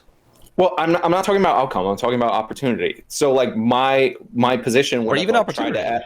What I've tried to advocate for is just increasing overall like opportunity. Like I think we should have better educational options. There's a lot of people in black areas. It's one of the things that I think the Republican Party is just probably the most brain dead on, like humanly possible, is that you have people lining up for lotteries to get out of the public schools and get into these charter schools. And like that is typically a Republican policy, and you can't get any of those people, for the most part, according to statistics, to come and vote for you so that they can have more schools. So I want people to have better education. But I guess here's a big problem that I can't wrap my head around this. What about the people who don't win that lottery? What about the people who don't get into the better school? Wouldn't it make way more sense on every level to just make the schools better so all students have access to a better education, not just lucky ones who drew the correct number? Is our solution to addressing gaps, well, you got to work hard to be really lucky to like roll the dice correctly or pick the right, or however the lottery works for that? Like, right. Why wouldn't we just improve schools for everyone? So like, yeah, like we've been trying that for a long time, but like how long are we going to funnel money into a bad system before we try to provide alternatives? I think that you should have more schools to meet the demands of parents. And it's not only like the kids that get into the schools, if you have more of them that do better, it's kids that are left behind. There's like there's a bunch of data that shows less student to teacher, like a lower student to teacher ratio will improve outcomes. Which is great, but then why not just make more schools that are publicly funded? Because, well, how many more schools are you going to make in a failing system? If you haven't shown me the ability to develop the schools that you have, and we keep funneling more money into those schools. We can have an entire conversation about the educational system in and of itself. So can we like finish the last points and then pivot back? Yeah, I was just saying. So like I'm in favor of increasing overall opportunity, but this idea that you're going to remedy the past in some form of like like you're going to fix problems for people who are basically almost all long dead in order to make up for a better future. It's just not like I don't think that's a rational policy. And I think it's a rational policy to look at, like, not just where are people now, but why are they there? Like, what led to this? Like, understanding the circumstances that individual people might have. And within that, like, there's a pull between, like, how homogenous do you view groups of people to make broad policies versus how individual do you, like, look to make sure that we're not treating everybody of a group the same. Like, there's push and pull there, but I think that it's very, very useful to understand why certain people are poor, why certain people are in bad situations. Like, I don't know of a policy that I would support where the policy is just act better, make better choices. No, that's not how policies work. We want to actually put people in a position where they're more likely to make better choices, where better choices are available. So you obviously know way more about criminal theories than I do, but I forgot was it rational choice theory or something close to that, where if your options as a 17-year-old kid in the inner city, if your options are maybe, possibly getting a minimum wage job in McDonald's and making basically enough money to, well, that silence was the implication there, or selling drugs, it's almost objectively the correct answer to do the one that's going to make you a lot more money, increase your material means, make it way more likely that you're going to be able to succeed and not be hungry and provide for the people who aren't next to you. Like, that's the rational choice in that scenario. You're like, honor and law be damned. And on top of that is, if you are in a system that has shown that it really doesn't give a fuck about you, you're more likely to, like, reject the laws of that system, to reject the norms of that system wholeheartedly. So addressing those systemic concerns, those material concerns at that level, kind of helps, not solves, but it helps both of those problems. It shows that the system is there to try to help you, like the system is on your side, and it also alleviates the material concerns that might cause someone to rationally choose to commit a crime or to do something that is harmful in the long term, because people choose what is short term, like, beneficial over the long term all the time, because that's how, like, our bodies interpret homeostasis. Short term is more important than long term. I mean, I don't think it's rationally the better choice. Like, you get a job, you build up experience, you prove that you could show up to work on time, you could move on to another type of job. Like, and like the idea that the idea that there's a huge swath of Americans living off of minimum wage it's just not true. You look at the Bureau of Labor statistics, and the majority of people that are working minimum wage, or at least a significant plurality, are people who are not the sole income in their household. And if you look at the majority of people in poverty, most of them just don't work or work part-time. So, like, I don't necessarily. That's where narratives come from. Like, you could look at those, you could look at that broad data, but that doesn't paint a picture of any individual area. So this is an anecdote, but this is where personal narratives are true. Those statistics don't matter to the people I grew up with in Eastern Kentucky because they weren't true. They weren't representative of the environment I grew up in. The only jobs you had, especially if you only had a high school education, were working at the KFC, Taco Bell, or working at the convenience store, or working at the gas station. Those are the only jobs available. And really, unless you knew somebody, you weren't getting those jobs because there's like 4 businesses in the entire town. And so, like, in those, like, that area, you can't use a global lens to view it. You can't use those global national statistics to make an accurate diagnosis of what's going to help that area the most. And same deal. We can't say that, okay, people in Eastern Kentucky, people in Appalachia, they're poor. People in the inner city are poor. Well, they're both poor. We need to treat them the same. No, there's different circumstances that you need to take into account there. So I do love my data, but taking those statistics, they don't paint an accurate story for individual communities or even individual people. I mean, look, if you're, there's differences in rural poverty and all that, but like, I'm honestly, like, I hate to say I'm unsympathetic, but I'm not super sympathetic when we live in a country where 20% of our entire population used to move from like one decade to another to people who don't move out of their like failing towns. Like, sometimes you got to go in order to find a job. Like, just move. Like, that's the meme. But people do need to move. Like, move where? With what? There's an expectation. Oh, no. Move where? With what? If you have a car, you get in your car. If you have a car, what if you don't? What? Because cars are expensive, right? All right. Are houses free? Really. Not really. People in poverty in this country tend to have be 1.5 cars, meaning that a huge chunk of them have 2 cars by American poverty Yeah, standards. does the car run? I have a car out there. I'm really honestly terrified of driving 4 hours tomorrow in it. I don't know if it'll make it. Like, I mean, again, having a car, so like, I again, know you're it. like, Okay. again, I'm first of all, like, I reject the notion that like poor people are Aladdin and they're like stealing because like they need to feed their family as like the primary like thing. And I I reject the reject the notion that notion they that steal because they just don't know better or they're like I, re- intrinsically ignorant. I I reject the notion that like most people can't move, like it's literally impossible. And I Sure, there's reject the notion downside. that it's going to be the solution that everyone can do. Sure, there's downsides to it, but like, yeah, Yeah, one of the you can move. downsides is if you want to move to a place with jobs, the areas are going to be way more expensive. And so, like, it's like this catch 22. You don't have the money to move to a place with jobs, so you can't afford to live in a place with jobs. It's this catch 22. Like, this I'm, is true for a lot of people. And I'll say, I mean, this is, I don't have to like point to data. Like, there are scenarios where that is true, and it's not. It is a laughably simplistic policy. When you say people should just make better choices, well, no, this is like a conversation like Ender. Because, cool, we've well, solved all problems. Why are we well, having a discussion?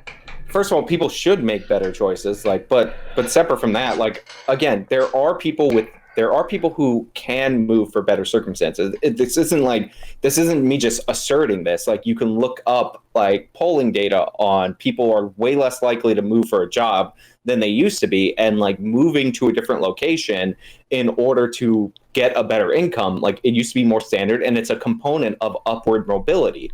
Like, there is an attitude that is festering in the United States, and it festers a lot in terms of white communities, especially rural communities near like a dead mining town or a manufacturing Is town. this going to be like, are you going to downplay our generation? Are you going to disparage millennials?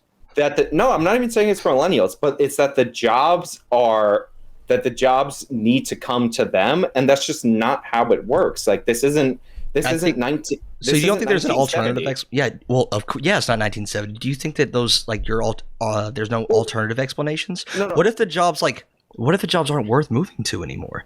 Like, why are you like? So we're assuming there's a big assumption baked into that is that like people aren't moving as much as they used to. The big assumption there is that scenario like material conditions, the economy, circumstances are the same then as they are now, and what you seem to be pointing to is there's something different with the people today. And another explanation is no, there's something different with the circumstances today, and people are just making the best choices that they think they can.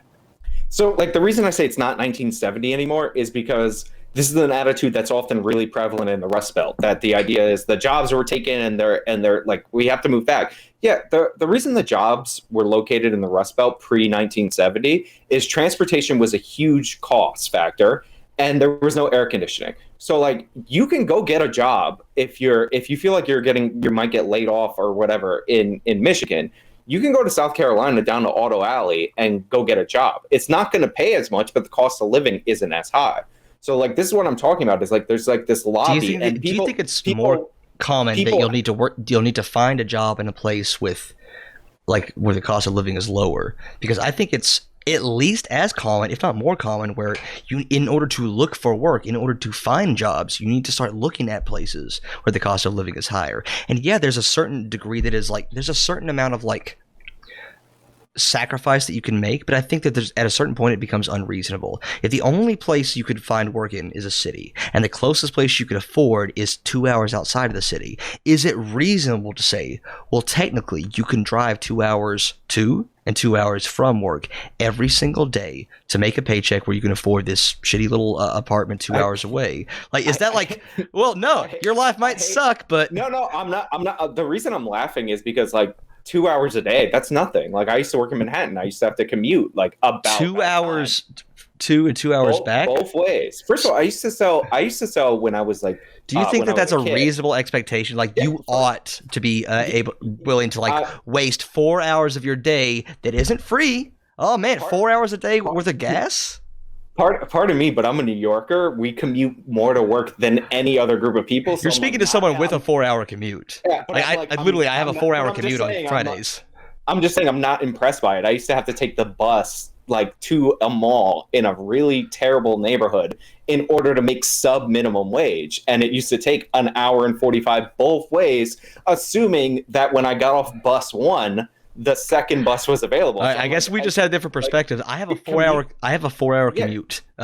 Now, granted, it's just once a week, but I have a 4-hour commute, 4 hours that way, 4 hours the other way, and it hits in my head. That's 8 hours of gas that I have to pay for.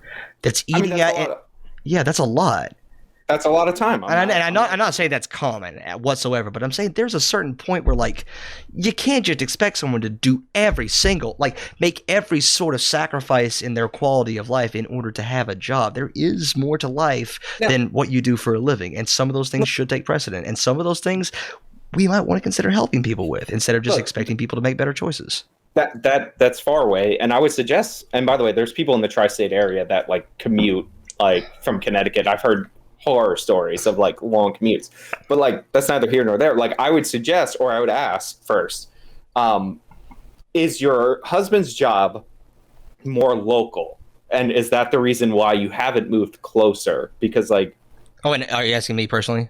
Yes, I was distracted for a microsecond. Yeah, my husband's job is local, and there's some other circumstances that are personal to us, which is the reason. Like, It was actually the opposite. We moved away from where I drive to, so I'm driving back to where we used to live. Right. I'm not saying that is like representative or common. That's a niche scenario. I was just using it as an example of like there are. In my opinion, that fucking sucks, dude. That 4-hour drive, that fucking eats it out of you. Like you're tired, your back hurts, like it's boring. It kind of sucks. Without getting too much, I'm not going to get into your personal situation. So I understand if you made that decision for personal reasons. Like even though like I would have cautioned you against moving like that far, but I'm sure there's a reason that is that probably like makes the commute worth it. Otherwise, you probably wouldn't have done it. Well, yeah. So, and I'm saying like, obviously someone who is in a shitty circumstances, they see the decisions they make as worth it, but that's not a blanket excuse for that means we don't need to make things better. If your choice is between working the worst job in the world or starving, you're going to pick the worst job in the world. That doesn't mean we shouldn't advocate for better jobs, better conditions, more welfare, more social safety net. Like I think that is a good thing that is going to lift people of all it's going to lift people. And I don't know why people are opposed to it. So I mean, there's arguments about welfare being a trap, et cetera, but like we're getting real far away from CRT, by the way. Yeah, way far away. But my point is, if it's okay with, I'm sorry, you say your point in a sec. Is it okay? Like 20 more minutes? Is that fair? Yeah, we're at like an hour 35. Like we could wrap it on 2 hours. I'm gonna do super chats after, so we could wrap it in like 20 minutes, and then I'll go through the chats. Cool. Yeah, let's aim for 2 hours on the live broadcast. Sure. All right. So please continue. Yeah, we're way off CRT, but honestly, it's an interesting discussion. I'll probably just retitle this like CRT and then, but CRT and then. Yeah, I guess the point I want to make is like you did make those decisions and you did them for reasons, and obviously if you could find a closer job, you would probably take it unless it's very like niche, but like it's not the point. Yeah, like most people don't like maybe like. Most people do make those kind of choices, like they prioritize. So sometimes like a longer commute is a substitute for lower cost of living, et cetera, et cetera. So like I'm fine with people making like those choices. Like, do I wish that your job lived like, was closer to you, that you didn't have to drive there because driving is dangerous? 100%. But like, yeah, like those are choices that you made. And I think like, people should be willing to do things like move or even take a longer commute than maybe like they feel comfortable with. Maybe not 8 hours total back and forth, like on the regular, but like, if that's what it takes, like, I think that's admirable. Well, we can say it's admirable, but it's like one of those, like those uplifting stories about the kid who had to like sell lemonade for 5 hours a day, every day for a year and a half to pay for his mother's like cancer treatment. Some people think that's super uplifting, and some people think that's fucking crushing. That's awful. That is the worst thing I've ever heard in my entire life. And so there's a different perspective. And I can see, hey, it is cute. It is wonderful. Like it's a story of a great person. and a terrible system in which they are having to like do more than what should be reasonable. The reason stories like that of overcoming adversity, of overcoming circumstance, the reason that they are uplifting is because that's a great individual. But we can have that conversation, commend that individual, while also recognizing that they shouldn't have fucking had to do that. The circumstances should have been better, and we can make them better. We just choose not to for a very, very complex variety of reasons. Well, I would disagree with you on what can actually be implemented from like a governmental level to ameliorate these circumstances. I think the politicians are far less like competent and like I'm letting you know up front. changing the circum- I'm letting you know up front. I am an idiot, and unless I have specifically done a lot of research on a topic, I won't know anything about it. Okay, so when it comes to like the effectiveness of government policies, I might have researched that, but I've forgotten because it was more than 20 minutes ago. Then like let's try to reel it back. Good deal. On and like try to bring it back to critical race theory. Sure. So I got through one of the basic tenets of CRT. Right. Are you cool with like let's go through them one by one and see if there are? Sure. Okay. How about you like list them in like whatever order that you're doing? Okay, I'll start over because it was like okay. So this is going to be in order. So the first one is racism is ordinary, not aberrational. Let me get through at least three, and then we can go back through them. So first, racism is ordinary, not aberrational. Second, most would agree that our system of white over color ascendancy serves important purposes, both psychic and material, for the dominant group. And this is like paraphrased from the book. So if there's just confusing, just keep going. It's fine. So the social construction thesis holds that race and races are products of social thought and relations, not objective, inherent, or fixed, or correspond to like biological or genetic reality. Right. There's three more. Critical writers in law have drawn attention to the, as well as in social science, have drawn attention to the ways the dominant society racializes different minority groups at different times. 5, closely related to differential racialization is the notion of intersectionality. And anti-essentialism, I think that's important, with no person having a single, easily stated unitary identity. And 6 is the one I left off with. Coexisting in somewhat uneasy tension with anti-essentialism is saying the voice of color thesis, saying that it's beneficial to have voices of color, black voices, to speak on racial issues. Right. So I can restate any of those if you have any particular problems. No, it's fine. It's those are like broader categories than like what I would have like exemption to. So I think the voices of color would fall into like the voices of under the voices of color would be like all the writing about cultural genocide or being like authentically within your race. I forgot what the exact phrase. I know, and those are there are people out there who I would probably consider like, you're an idiot making everybody look bad. But here's a really interesting question that I think there's a lot of good discussion. Who gets to determine what is and is not racism? And let's narrow it down even more. Who gets to determine what is and is not anti-black racism? White people or black people? And if there's a mix of the two, should we favor one over the other? No, I think you come up with, I think you have a definition of it, and like something either falls within that definition or doesn't. Like it's not definitions are like, well, one, who gets to come up with a definition? I mean, you have to like have an agreed to like definition, which is a problem because like what most people's common understanding of racism is, it's like discrimination or prejudice based on race.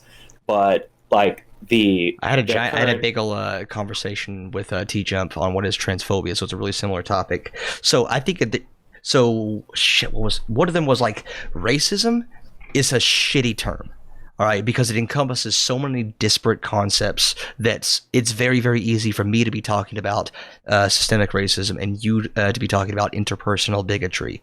It's very easy for us to be both using the same term but talking about completely different things. And so it also points to the problem of like, what is proper language? Like, what is the proper definition of racism? Who gets to decide what that is? Is it white people? And is that definition from like been used for the past 60 years or something? I think you need some form of like universality. Like you need to have principles that like apply. Like, because if you just say black people can determine what racism is, then you wouldn't say something that simplistic, right? I'm just giving an example. So if you just said that they get to determine what racism is, or what more commonly is said is white people don't get to define racism. I guess is because like people of color are bigger than just black people. Mm-hmm. Then that's why I try to narrow it down to anti-black racism. Yeah. So then you're left in a situation or anti-black racism if we want to narrow it down there. If you say that black people get to define or white people don't get to define or non-black people don't get to define what anti-black racism is, then we're dealing with something that is intentionally designed to be subjective. If we're just saying that like it's a consensus opinion or individual opinions of black people, then that is like inherently designed to be subjective, which this worries me a lot. No, this worries me a lot. There's no objective definition of any word. There's no such thing as objectivity in language. There's no such thing as objectivity in concept. All of it is subjective. But a big problem is and this is like where the like studies of whiteness, like what is considered normal is considered objective, and this is bad. This needs to be questioned. A lot of people like use like common sense. Like common sense is the marrying of what is considered normal and conflating that with objectivity. That's what common sense is. And so we need subjectivity. Racism, bigotry in general. I fought with someone like, oh my God, that debate drove me to alcohol. Which, granted, it doesn't take much to drive you to alcohol, but it's, whatever. Bigotry does not have to be intentional. It doesn't have to be explicitly harmful. It doesn't have to be malicious. A lot of bigotry, in fact, probably most bigotry now is perpetuated out of this cultural inertia born of ignorance. Not everybody can know everything about every single person they encounter. Not everybody can know every single like nuance of a different culture that they're trying to interact with. Bigotry is going to happen. And one of the things I think would be great for here's my reconciliatory, my big critique of the left. Sometimes people are just fucking stupid, okay? Sometimes people are ignorant, and that includes you. And when I say you, I'm pointing at the royal you. Sometimes that includes you, all right? People fuck up. Like, you are not your worst mistake. Like, the worst thing you've ever done is not diagnostic of you as a person. We should know that. Fucking grow up, okay? Because I think that's way more useful than saying that if you've done something racist, that means you're a bad person. Instead of, hey, you grew up in a society. Did you know we live in a society, Sean? Yeah. You knew we lived. Okay, cool. So when you grow up in a society, you have norms. You have a status quo. You have a lot of assumptions. They're going to be wrong, or they're going to be different from another person's. And I think that's just what happens. And so there's a combination of like, we need to recognize that like people don't have to be malicious to cause harm, and also like you might have some assumptions that you made that are worth questioning. The answer to that is not always, if you question something and don't change it, well, you must be wrong, but they're worth questioning. And so when we think of like what constitutes bigotry, I think it's worth not completely discounting the privileged group, because those are the people that we need to talk with in order to like help with racism. And racism and bigotry might not be it can happen within your own community. You can have internalized bigotry against your own group, but I think it is good to add a little bit more weight of the opinions of like the people who are experiencing that bigotry, that specific bigotry. I think they get to have a little bit more say in what constitutes bigotry than people who are not a part of that group. And that's very, very broad, but I think that there's a rationality behind that goes just beyond, well, I feel like this is the case. So there's a lot in there, and I want to zero in on, I guess, a point of contention. I talked to you, like, shut me up, okay? I talked too long. No, I'm not going to interrupt you. It's fine. Like, what I was going to say is, so, like, yes, you don't have to intend to cause harm to cause harm. Like, I do, obviously, like, I'm going to say I agree with that. That's, like, the most nothing statement ever. But we do, like, typically put a greater weight on intended harm than like something that's inadvertent or accidental. And no, of course, that's also a nothing statement, right? Like, of course, yeah. But I think it's important to like acknowledge that there is an important distinction between like maybe you used an outdated term and didn't mean anything like by it, and somebody took offense to that because offense is taken, it's not given, versus you intentionally went after somebody and they felt like the impact of you doing something that you intended to hurt somebody. And there's a great analogy from Jonathan. I love calling him Jonathan Haidt, but he's Jonathan Haidt, from his book, The Righteous Mind, where he talks about how if you try to murder somebody, like if you took out your gun and shot at somebody 12 times, all the bullets miss. Like you're going to go down for attempted murder. Sure. And your sentence will be stricter than, let's say, girl and a guy go out on a first date, or guy and guy, doesn't matter, and they have their first kiss, and the girl ate a peanut butter and jelly sandwich earlier, and the guy has a severe peanut allergy, and then he ends up dying from the interaction with I was the going to say, peanuts. this is getting specific. Like, I get you. Well, this is the analogy that they gave. Like, he objectively died. He was harmed more than the person who, like, matrixed through all those bullets. But we understand, and we put a greater weight on the intent to cause harm rather than impact in our society. And this is fine for setting... And with good reason. Yeah, but there's... that there's good reason. I would agree with you on all of that, but we're lacking a perspective here. All right? When you say offense is taken, not given, I think that's broadly true. However, what is who gets to decide whether or not bigotry occurred? So this is another big thing that I talked about. Like, what do you feel like the recipient of bigotry, the recipient of that their perspective is just as important as the intent of the other person? Like, that's how language works, right? I can make up, we were talking about this earlier. We need a common language, and language requires a speaker and a listener in order to be considered language. I can't make up a new sound, decide it means something, and communicate that to you. All right, there needs to be this back and forth. And what the listener, what the recipient interprets is just as valid as the intent of the person saying the thing if we are to communicate as a society. Now, let's take those analogies at their word. Let's take those analogies. Yeah, we don't need to do anything different. As a rule, you don't get to try to kill somebody, even if they deserve it, okay? You don't get to try to kill somebody. Attempted murder, obviously. I'm not, put that person away. I'm not, abolish every single, no, that's fine. However, even if it wasn't intentional, a person still died. And maybe there are things that we can enact in society that lets more people know, that makes it less likely this is going to happen in the first place. So we're not focusing on the intent of the person. We're trying to focus on, this person was ignorant. The girlfriend was not evil, but they were ignorant. And maybe if we had enacted policies in the past, put more information out there, maybe they wouldn't have been so ignorant that they caused this harm in the first place. And I think that we can do both. And we shouldn't treat them like the same thing. There shouldn't be a contest of which one is worse, unless in very specific scenarios. We can just look at them as both of them caused harm, and they caused harm in unique ways that we ought to approach differently. I understand, and I guess it's and I hate to kowtow it in legal terms, but I'm a big believer, obviously, and I'm sure you are, in innocent until proven guilty, right? And we have two different standards in the United States. We have beyond a reasonable doubt and the preponderance of the evidence, right? Mm-hmm. Because we understand on some level that accusation alone should not be the determining factor. Yeah, and but for legally punishing somebody. But sure, but in civil cases we do preponderance of the evidence, which is more likely than not, right? So I think that that's a good basis to start from, because again, I do feel offense is taken, and rather than develop culturally, I'm not even talking about in terms of policy, rather than foster this attitude of catastrophizing every situation, we should be trying to see the good in people, and we should give people the benefit of the doubt. So would you say to all the parents who are convinced, who are being very, very offended by the anti-white bigotry of CRT, would you tell them that, well, are you really giving it the benefit of the doubt? All right. They don't intend to cause anti-white racism. You're just taking that offense. So calm down. We need their intent matters more than your feelings, right?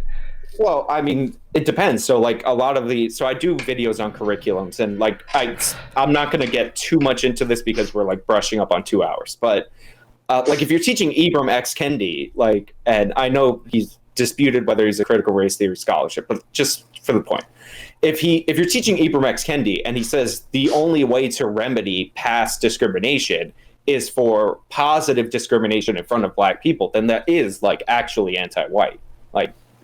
It's intentionally designed to. So let's bring it back to a justice analogy. All right, let's say that I'm robbing you. Okay, I'm breaking into your house and I'm stealing your Warhammer figurines that I know you have. I actually don't know. I'm stealing all your Warhammer figurines, and then I take them back to my house. Okay. Now, I stop. I don't do that anymore. Justice has been achieved. You can't discriminate against me. You can't cause me harm by taking away my newly found figurines, right? We wouldn't call that justice, right? And so I don't like this interpretation, like positive discrimination. Like, if historical circumstances has made it so where like white people have a disproportionate amount of wealth, a disproportionate amount of positions of power because of disproportionate education, and again, this is not anti-white. It's just recognizing like you kind of like the historical circumstances that led to this, remedying that. Like, if you take away someone's like feet and start them like, it's a horrible analogy. I'm going to the standard analogy.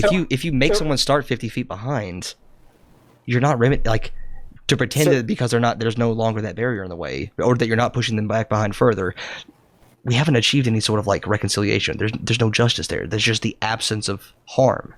So to your point about the the stealing analogy, like the reason I think that's flawed is because we do have statute of limitations. Like, if like this is I know it sounds like weird, but like if this is yours for like generations, then like eventually we let it go. Now murder doesn't have statute of limitations, et cetera, but like you can't prosecute kids for the murders that their parents commit. Of course not. So like, but we wouldn't approach it that way. Like, I think it's incorrect to say this. That I think it's incorrect to say that like CRT and people who are advocates of like affirmative action want to punish white people for the sins of their father. Well, what they're trying to do is enact policies that don't favor white people anymore, or that don't favor the circumstances that have led to this like being a thing. To the point I'm trying to make is that, yeah, if like you were to steal from me now and like, I would call police, authorities, blah, blah, blah. I might pull an OJ Simpson and raid your hotel room and steal it back and then get 10 years because I killed somebody in the 90s and got away with it.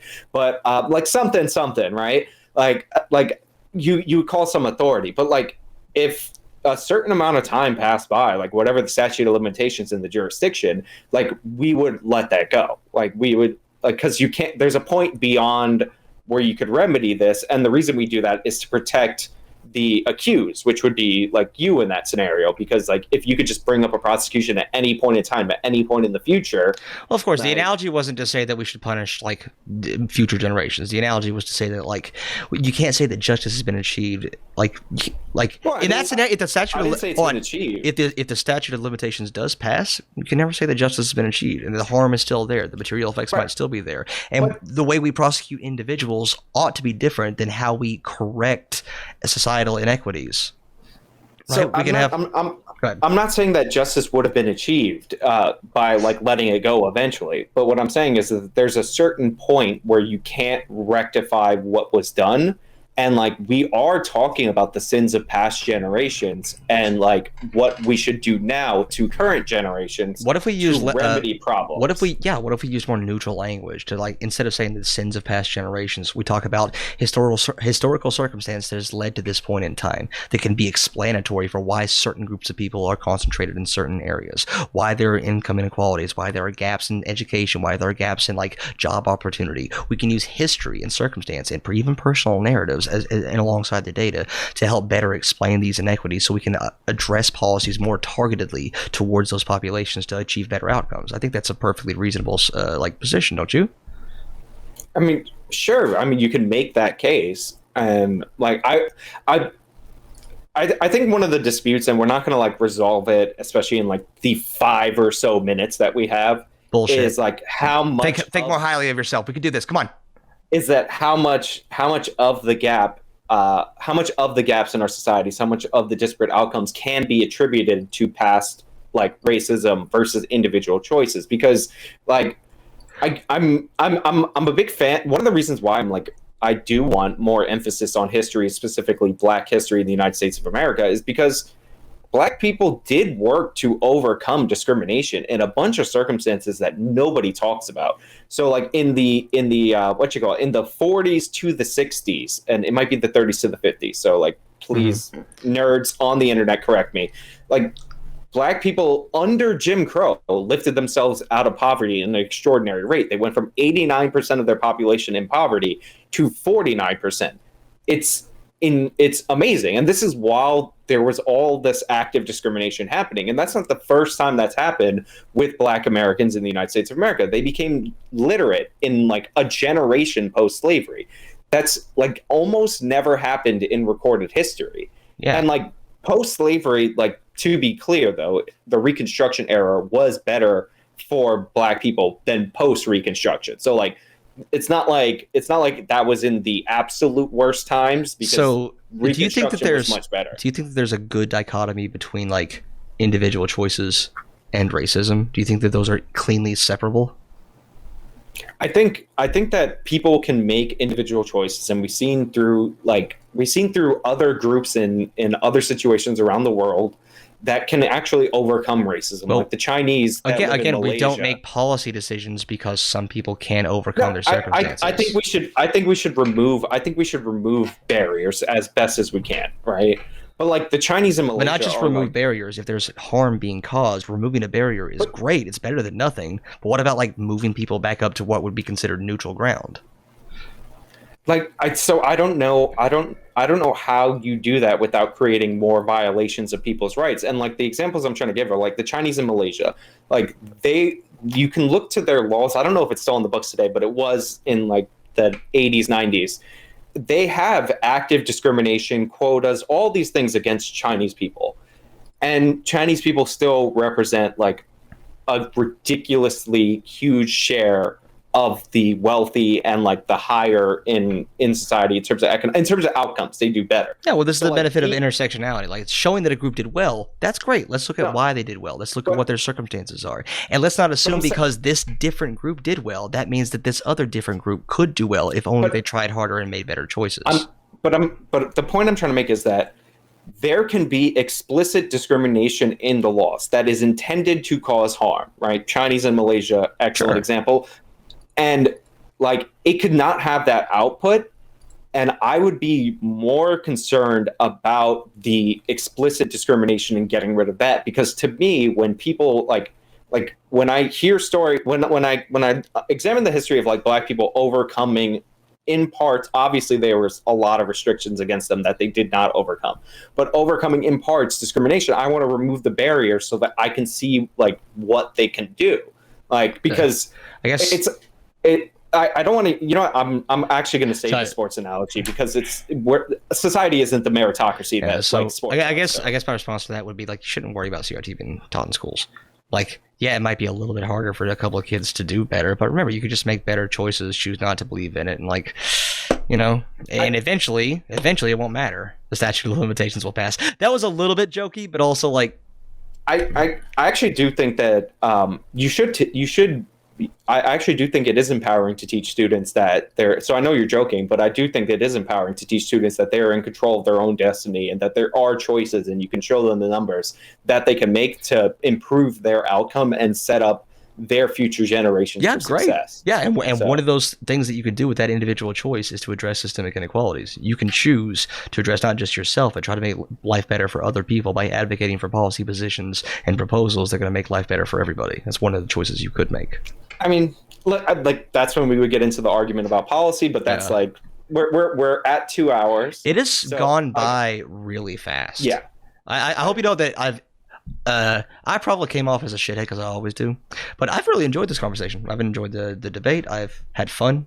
I felt engaged. I stroked my beard a lot, which is always a sign. Yeah. The chat has told me that you have stroked your beard a lot. It's a tick that I have. I'm sorry. I do it a lot. I really do. It's just my like. If I shave my beard, I do it anyway. Like, and it's like every time I touch my face, it's just like, no. It's a tick that I have, yeah. What I will say is I do appreciate you coming on, and despite like initial like, you know, off interactions in Twitter, but you can't really read tone. Every interaction that I've had with Justin has been positive. There's a reason that he appeared in my 100K special, and like I think that like even if I disagree with him, that he genuinely like wants things to be better, and like he like it is legitimate concern. So like I see a lot of people that are being brutal in the chat, and like I I would just say take it easy and like listen to where he's coming from, and it's good to have other people's perspectives. And I do appreciate you coming on. Cool. Thank you for having me on. I know it's been a long time coming. I had a lot of fun. Oh, yes, and for everybody, we'll have it on the record. I canceled the last time because of a personal issue. Before that, we had a communications issue, but neither one of us are ducking neither one of us. I will confirm that both of those statements. Those were true. Okay. Thank you. Do you want to close it up because I'm going to stay on to read super chats, but I should give you the floor for closing if you would like. So just like with every debate, it's great that we get to like hash out like the individual points. There's a lot of research that I wasn't able to incorporate. That's the nature of debate.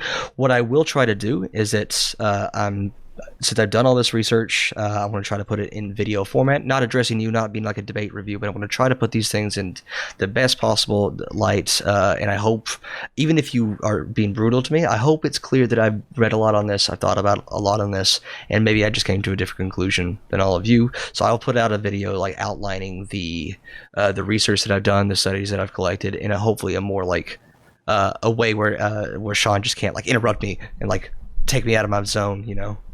But I'll try to put out a video with like all the information that I've been able to collect. Okay. I'll put on a cool costume to make it in mood lighting, you know. So yeah, so Justin's links are in there. Definitely like go over, check him out. Like again, obviously we're not aligned politically, but like he puts work into his channel. Again, 70 sources. Like you guys know, I become a stickler for citing sources, but I've never cited 70 of anything ever. So yeah, definitely check him out. Like get his perspective, and without like the back and forth, because part of this is like we compete for time and we address each other's points, and we don't get to communicate. There are benefits and drawbacks of both, right? Yeah. So that's why you should do both. You should listen to both. All right. So thank you so much for your time, Justin. I'm going to read super chats and yeah. Cool beans. It was good having you. Neat. I don't know how to end this and looking cool. I don't know how to like look cool as I exit, so I'm just gonna. Okie dokie. All right. All right, Chad. How do you think we did? Filters. Take out the crop. Good debate. Nice. If you shave your beard and put it on the desk, you can diddle it in a less conspicuous manner. I think that'll make things far worse. Okay, here's what that looks like. I think that looks worse, not better. Hold on, turn off the filter. Stop. No. There we go. Done. Okay. There we go. There we go. This is something I lived with. It's a tick. All right, I don't know how I'm doing it. It's gonna happen. We'll get through it together. Cool. Awesome.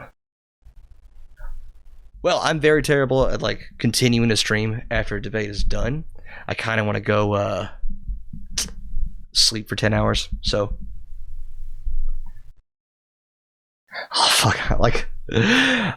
I am so sorry. I know it's like customary to like answer questions from chat. I'm tired and I'm a huge wuss. So I'll stick around for like another 5 minutes or so answering questions. So Proto Zero, do you think the prejudice plus power is a hill worth dying on when talking to people? No, I think we need to like diversify what like racism means. Like racism is one word. It can't mean every single thing that it's meant to mean. So we need to like differentiate like systemic racism. Like in that case, like yeah, racism is prejudice plus power. It's like that's where systemic racism is. And like we need to recognize that racism can also be interpersonal, and the power component is like very, very, very localized. You can have an interaction between two people, and what's happening systemically isn't going to be as relevant. So I don't think it's a hill to die. I think it's a hill to die on as long as you like are very particular about which hill it is and recognizing that there are other hills. So yeah. Cool.